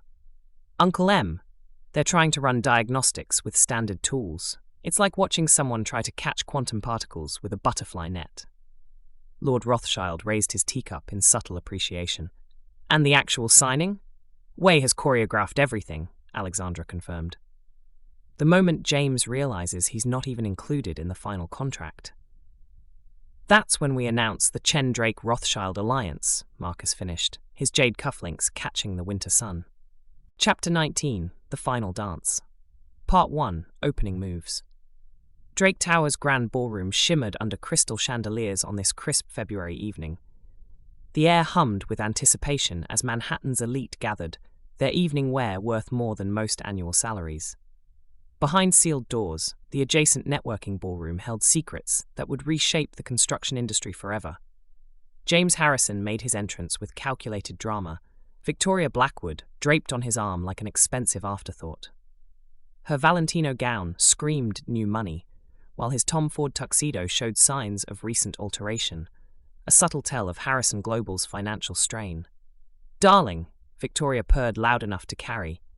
Everyone who matters is here tonight. Behind them, Robert Montgomery guided his daughter Sophia through the growing crowd, their presence adding another layer to the evening's tension. Sophia's Dior gown whispered old money, her father's Savile Row suit speaking of European banking heritage. James, Robert called out, his voice carrying just the right note of calculated concern. I trust everything is proceeding as planned? Victoria's grip on James's arm tightened visibly as she caught sight of Sophia. The two women exchanged looks that could have frozen champagne. "Of course, Robert," James replied, his confidence as artificial as Victoria's smile. "Tonight, we finally put Drake Industries in their proper place." None of them noticed Y's slight smile as he observed from near the sealed expo doors, or the subtle glow of quantum processors hidden behind them. The Drake Tower Ballroom's champagne flowed freely as James Harrison guided his small group to a discreet corner, their voices dropping to conspiratorial whispers. "Everything is prepared?" Robert Montgomery's aristocratic tone carried just a hint of steel. "Once the contracts are signed, the board votes are secured," James confirmed, unconsciously adjusting his too loose Tom Ford sleeve. "The moment I gain control of Drake's construction division." "We strip it bare," Victoria finished, her smile sharp as broken glass. "Every patent, every innovation, transferred before they realize what's happening." Sophia Montgomery delicately sipped her champagne. "And the quantum research division? Already have buyers lined up in Dubai." James smirked. "By the time Alexandra realizes her precious company is being dismantled, she'll be powerless to stop it," Robert completed, studying the sealed expo doors with calculating eyes. "The Chen family influence won't matter once we control the board." Victoria's laugh carried a note of premature triumph. "From air to nothing. Rather poetic, don't you think?"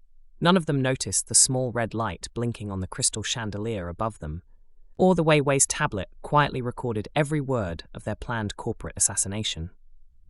Part 2. Power Play. The February evening deepened as Drake Industries board members made their entrance, each arrival causing subtle ripples through the ballroom's carefully maintained social hierarchy. Elizabeth Drake, head of the board's strategic committee, swept in wearing Chanel that probably cost more than James's recent Hamptons property losses. Behind her, Sebastian Dale, the board's most vocal advocate for innovation, adjusted his Hermes tie with calculated precision. "James," Elizabeth's greeting could have frosted champagne. "How persistent of you to join us tonight." Victoria Blackwood's grip on James's arm tightened as she recognized the underlying threat. Robert Montgomery stepped forward, ever the diplomat. "Elizabeth, my dear," he attempted his most charming smile. "Surely tonight we can set aside old differences." "Of course," Sebastian cut in smoothly. "Tonight is about the future, isn't it?" More board members filtered in. Margaret Windsor, whose family's construction empire dated back to Victorian London. Kai Yamamoto, whose Asian development projects had revolutionized urban planning. And finally, Richard Drake himself, whose presence commanded immediate attention. James's carefully crafted confidence wavered slightly as he noticed their collective expressions. Not the anticipated concern over a takeover, but rather the subtle amusement of predators watching prey walk willingly into a trap. "Shall we proceed?" Richard's voice carried easily across the marble floor. "I believe Wei has some interesting presentations prepared." As Richard Drake moved to greet other guests, 3 board members subtly detached themselves from the group, gravitating toward James's corner. Jonathan Pierce, Patricia Whitmore, and Charles Blackwood, Victoria's uncle, formed a loose circle around the conspirators, champagne flutes providing convenient cover for conversation. "Everything in order?" Charles murmured, his eyes constantly scanning for observers. "The voting blocks are secured." James gave an almost imperceptible nod. 7 votes confirmed. Once I sign as majority shareholder. "The board meeting is already scheduled for Monday morning," Patricia cut in, her Cartier bracelet catching the chandelier light. "The motion to restructure the company's research division is prepared." Robert Montgomery's thin smile held genuine malice. "And their mysterious new construction technology?" "Whatever it is, it'll belong to us by Monday," Jonathan confirmed. "Though these rumors about some revolutionary breakthrough." "Probably just smoke and mirrors," James dismissed, though a flicker of uncertainty crossed his features. "They're desperate. Why else would they sell controlling interest?" Victoria's uncle raised his crystal flute. "To new beginnings." "And swift endings," James added softly, watching Elizabeth Drake across the room with undisguised hatred. None of them noticed the small red light blinking on the crystal chandelier above, or how Y's tablet continued to silently record their conversation. The conspiratorial huddle shattered like fine crystal as a ripple of silence swept through Drake Tower's ballroom. Even the champagne servers froze mid-pour. Alexandra and Marcus had arrived. She wore Alexander McQueen, a creation in midnight blue that seemed to absorb light itself, while his bespoke Tom Ford tuxedo made James's look like department store ready wear. His jade cufflinks caught the chandelier light like captured stars. Victoria's champagne flute trembled slightly. She looks confident. Too confident, James muttered, watching his ex-fiancée glide through the crowd with the grace of a predator. The traitorous board members exchanged uncertain glances as Alexandra and Marcus made their way toward the sealed expo doors, accepting greetings but stopping for no one. There was something in their easy elegance, their unhurried certainty, that made the conspirators' earlier bravado feel suddenly hollow. "Remember," Charles whispered urgently, "in 2 hours, none of this will matter, once the contracts are signed." But James wasn't listening. He watched Alexandra pause near the expo entrance, turning just enough to catch his eye. Her smile, brief and devastating, held secrets that made his expensive collar feel too tight. For the first time that evening, doubt crept into his carefully constructed plan like winter frost. Part 3. The Serpent's Strike. The crystal chandeliers cast diamond patterns across the marble floor as James Harrison broke away from his conspirators, Victoria Blackwood trailing in his wake like an expensive shadow. He intercepted Alexandra and Marcus near the sealed expo doors, positioning himself with the entitled arrogance of a man who already believed he owned the building. "This is a private event," he announced, loud enough to draw attention. "For actual stakeholders." Alexandra's midnight blue McQueen whispered against the marble as she paused, one perfect eyebrow arched. Marcus's hand remained casually at the small of her back, his jade cufflinks catching the light. "James," she replied, her voice carrying just enough amusement to sting. "Still struggling with guest lists, I see." Victoria stepped forward, designer heels clicking like cheap percussion. "You have no right to be here. After tonight, Drake Industries will be under new management." "Will it?" Marcus's tone could have frozen champagne. "How fascinating." "Security." James's voice carried a note of desperate authority. "Remove these intruders." The ballroom held its collective breath. Wei, standing near the expo doors, didn't even glance up from his tablet. Alexandra's smile was pure silk. "Oh, James, you really should have read the fine print." The Drake Tower ballroom crackled with tension as Alexandra's challenge hung in the air. Her midnight blue McQueen caught the chandelier light like armor as she took one deliberate step closer to James. "I want to see someone try to drag me out," she purred, each word dripping with lethal amusement. "Please, James, do make that attempt." Victoria's face flushed an unflattering shade of red. "You little." "Security," James barked again, his composure cracking. "I said remove them." The security team, wearing Drake Industries uniforms, remained perfectly still. One of them caught Wei's eye, received an imperceptible shake of the head, and resumed his professional stance. "Having trouble with the help, James?" Marcus's voice carried just enough mockery to draw blood. "Perhaps they're confused about who signs their paychecks."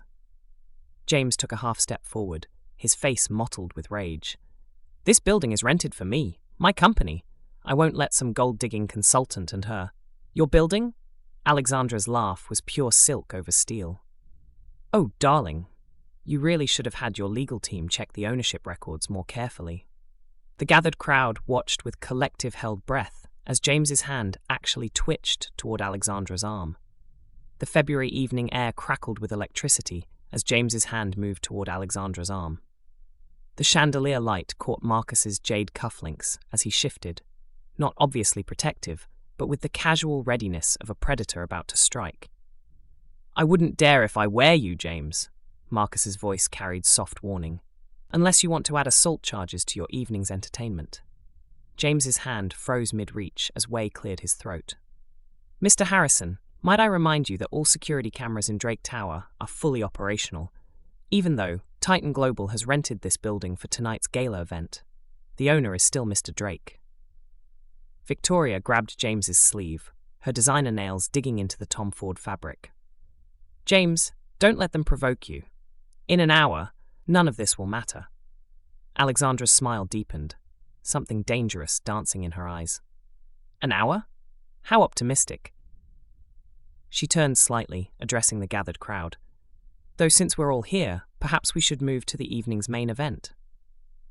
You have no authority, James started, but Wei was already moving toward the sealed expo doors. Actually, Alexandra's voice carried just enough volume to reach the conspirators huddled near the back. I believe it's time to demonstrate exactly who has authority here. The expo doors began to slide open, revealing the first glimpse of what lay beyond. Chapter 20, Quantum Revolution, Part 1, The Unveiling. The sealed doors of Drake Tower's expo hall parted like a curtain, revealing a scene that made Manhattan's construction titans collectively catch their breath. The vast space had been transformed into a showcase of impossible architecture. Holographic models floated in perfect clarity, showing structures that defied conventional engineering. Processors hummed quietly behind glass walls, their calculations rendering real-time structural analysis that made traditional methods look like children's building blocks. James Harrison's face drained of color as he stepped into the hall, Victoria Blackwood's hand falling limply from his arm. Behind them, Robert Montgomery's aristocratic composure cracked as he recognized what he was seeing. "Impossible," he whispered. "These load-bearing calculations are being processed through quantum computing arrays," Marcus completed smoothly, adjusting his jade cufflinks, making traditional structural analysis about as relevant as an abacus. The traitorous board members watched in horror as their carefully planned takeover crumbled like outdated foundation designs. Patricia Whitmore's Cartier bracelet clinked against her champagne flute as her hand trembled. The patents alone. Charles Blackwood's voice held dawning realization of what they'd almost stolen, and what they were about to lose. Alexandra moved to the center of the hall, her McQueen gown reflecting the quantum processor's subtle glow. "Welcome, everyone, to the future of global construction." The quantum processors cast an ethereal blue glow across the expo hall as Wei stepped forward, activating the main demonstration sequence. Above their heads, a holographic cityscape materialized, a perfect replica of Manhattan, but transformed by impossible architecture. "Our quantum-enhanced structural analysis system," Wei explained, his voice carrying effortlessly, processes millions of variables simultaneously. Wind patterns, seismic activity, material stress, all calculated in real time. James staggered slightly as the implications hit him. The controlling interest he'd thought he was buying wasn't just about current construction projects, it was about owning the future itself. "The foundation calculations alone," Sebastian Chen observed, genuine awe in his voice, "would take traditional computers months to process. This does it in seconds." Robert Montgomery's banking instincts kicked in as he watched a skyscraper's entire structural integrity being recalculated in real time. "The market impact will be rather dramatic," Alexandra confirmed, her smile sharp as a blade, "particularly for companies still relying on traditional methods." Victoria Blackwood's face had gone from flushed to ashen as she watched decades of construction methodology become obsolete before her eyes. The traitorous board members stood frozen, watching their planned corporate raid transform into their own execution. "And this," Marcus added softly, "is just the beginning." The quantum processors cast an ethereal blue glow across the expo hall as Wei stepped forward, activating the main demonstration sequence. Above their heads, a holographic cityscape materialized, a perfect replica of Manhattan, but transformed by impossible architecture. "Our quantum-enhanced structural analysis system," Wei explained, his voice carrying effortlessly, processes millions of variables simultaneously. Wind patterns, seismic activity, material stress, all calculated in real time. James staggered slightly as the implications hit him. The controlling interest he'd thought he was buying wasn't just about current construction projects, it was about owning the future itself.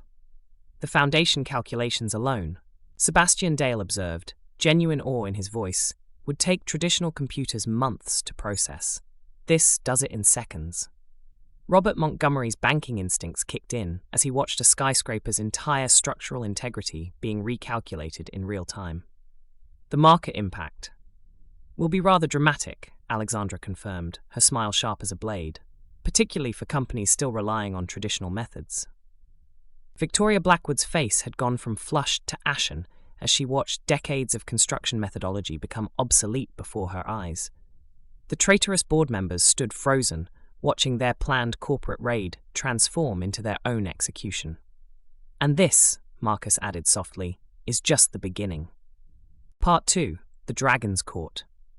The processors hummed their ethereal song as Wei stepped to the center of the expo hall, his tablet gleaming with the same blue light as the holographic displays. His voice, when it came, carried the weight of empires.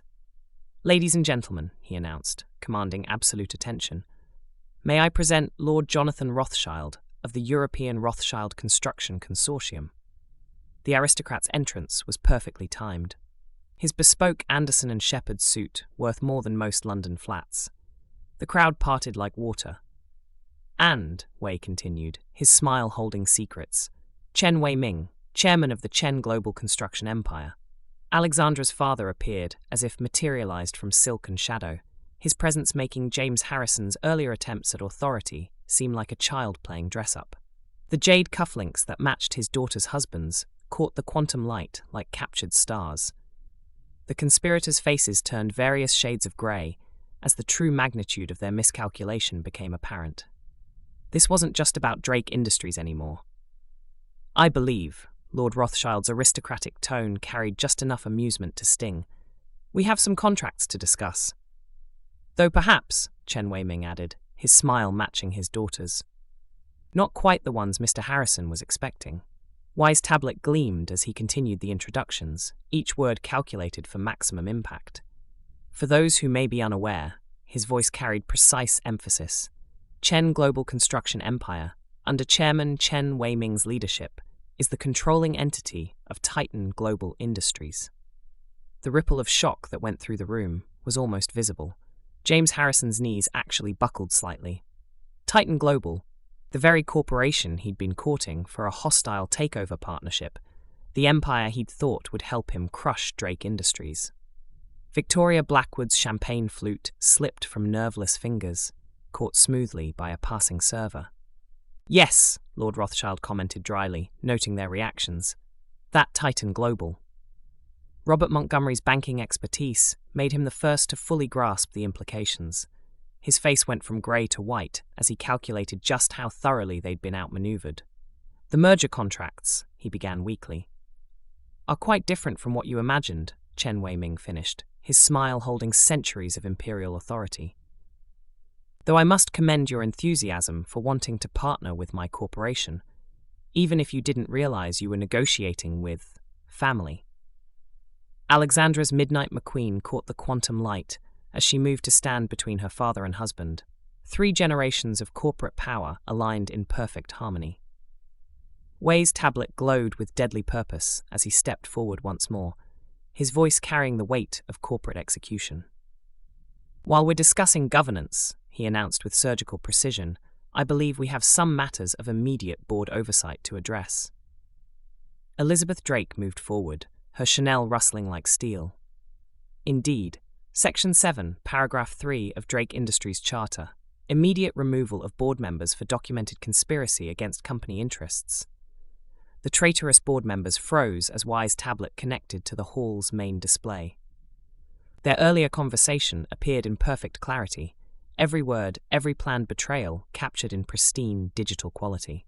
Patricia Whitmore, Jonathan Pierce, Charles Blackwood. Wei's voice was methodical. "Your recorded conspiracy to transfer company patents through a Singapore shell corporation constitutes immediate grounds for dismissal.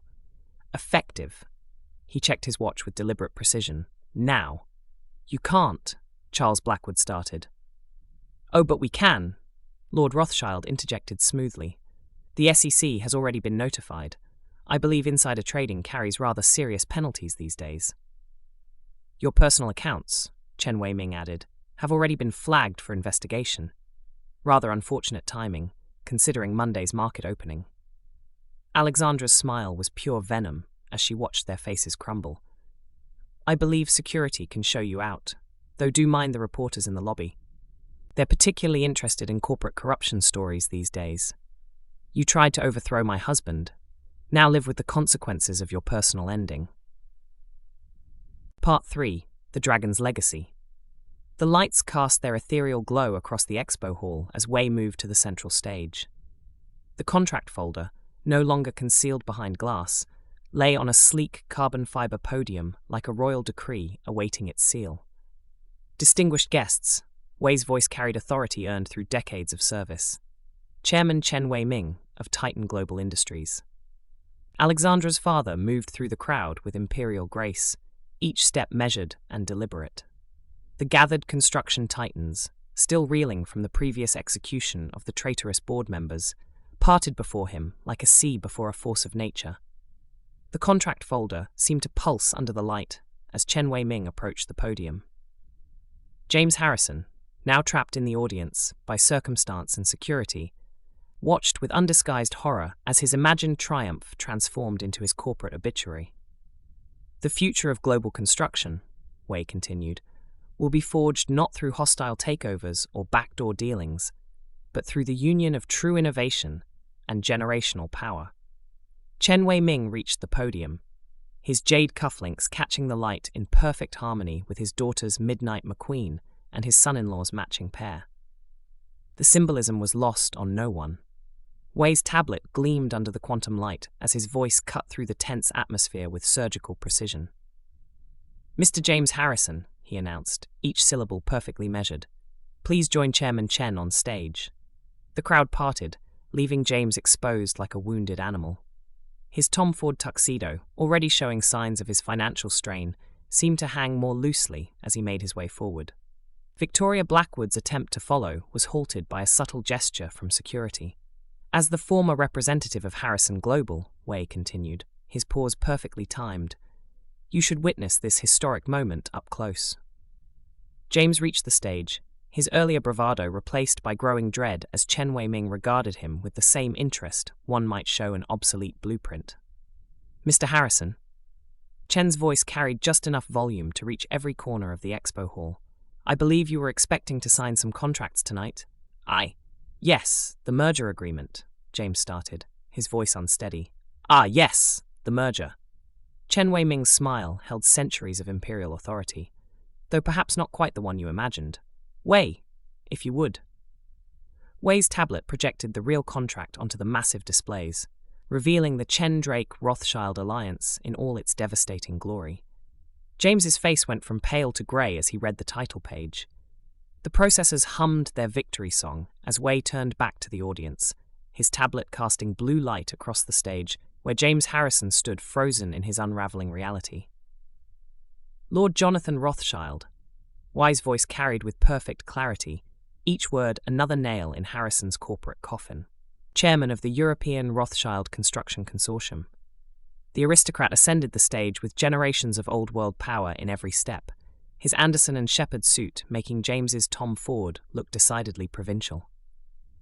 "And finally," Wei continued, his smile holding secrets, "Marcus Drake, Chief Executive Officer of Drake Industries and pioneer of quantum-enhanced construction technology." Marcus moved to join them, his jade cufflinks catching the light in perfect synchronization with Chen Wei-ming's. The live stream cameras, positioned strategically around the expo hall, captured every moment of this carefully orchestrated power shift. "Gentlemen," Wei gestured to the contract folder, "shall we make history?" James swayed slightly as he watched the three men position themselves around the podium, Chen Wei-ming, Lord Rothschild, and Marcus Drake, forming a triangle of unprecedented power in global construction. The Chen-Drake-Rothschild alliance, Wei announced for both the room and the streaming audience worldwide, will revolutionize not just how we build, but what is possible to build.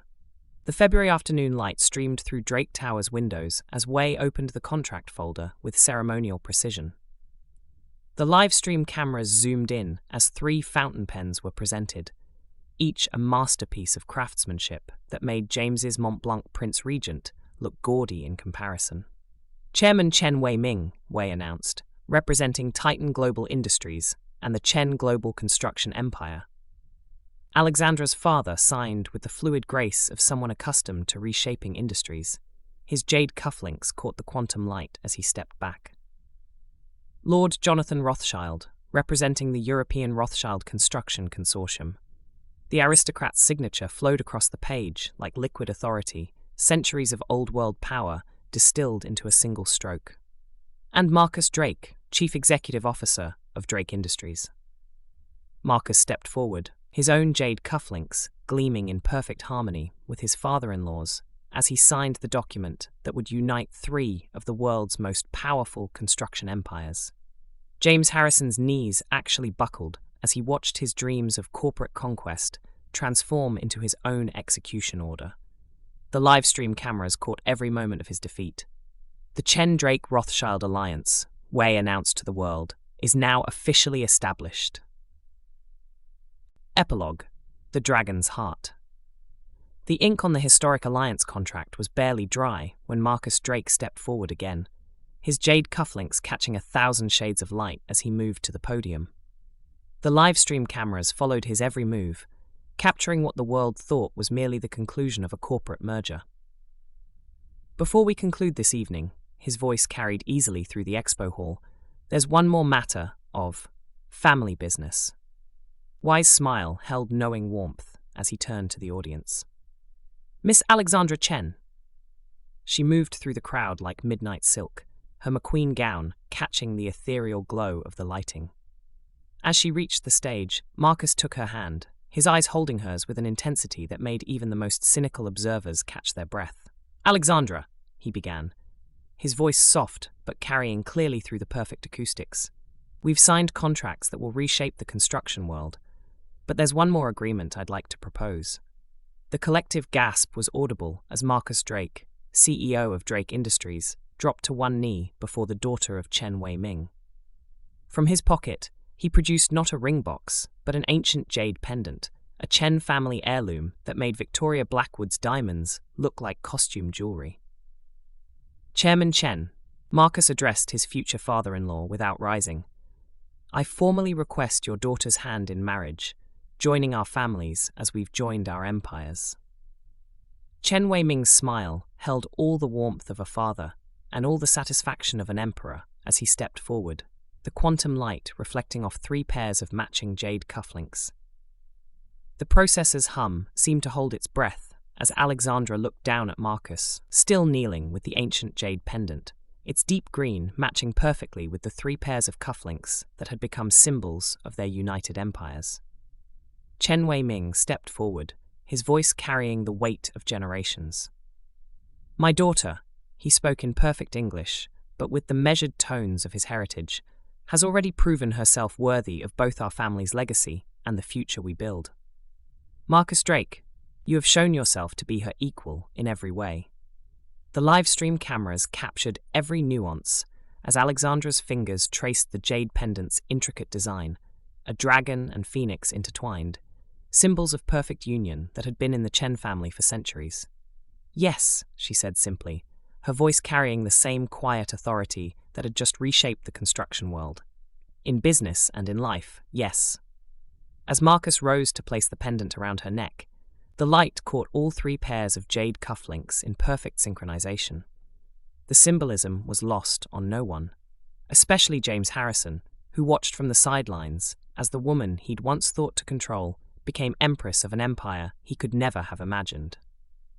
Lord Rothschild raised his crystal flute. To the future, of family, of innovation, and of power perfectly paired. The February evening light painted Manhattan's skyline in shades of triumph as the Chen-Drake-Rothschild alliance celebrated not just a corporate merger, but a dynasty's birth. The light softened to a gentle glow as Alexandra and Marcus stood center stage, the ancient jade pendant resting against her midnight McQueen like a promise made manifest. The February evening painted Manhattan's skyline in watercolor hues through Drake Tower's windows, casting them in nature's spotlight. Marcus's hand found the small of her back, the same protective gesture from years of partnership, but now holding new meaning. His jade cufflinks caught the light as he drew her closer. Ready to build impossible things, he murmured, just for her, despite the cameras still rolling.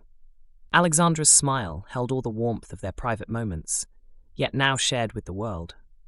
We already are. When their lips met, it wasn't the showy display their audience might have expected. Instead, it was a kiss that spoke of shared dreams and possibilities, of empires united and futures entwined. Her fingers found his jade cufflinks as his hand cradled the pendant at her throat, past and future meeting in perfect harmony. The processors hummed their gentle song, And somewhere in the background, Emma's voice could be heard declaring, "Finally, now can we talk about implementing my new structural algorithms?" But Alexandra and Marcus were lost in their moment, sharing a kiss that promised not just corporate dynasties and construction empires, but a love story written in steel, starlight, and jade promises. The end.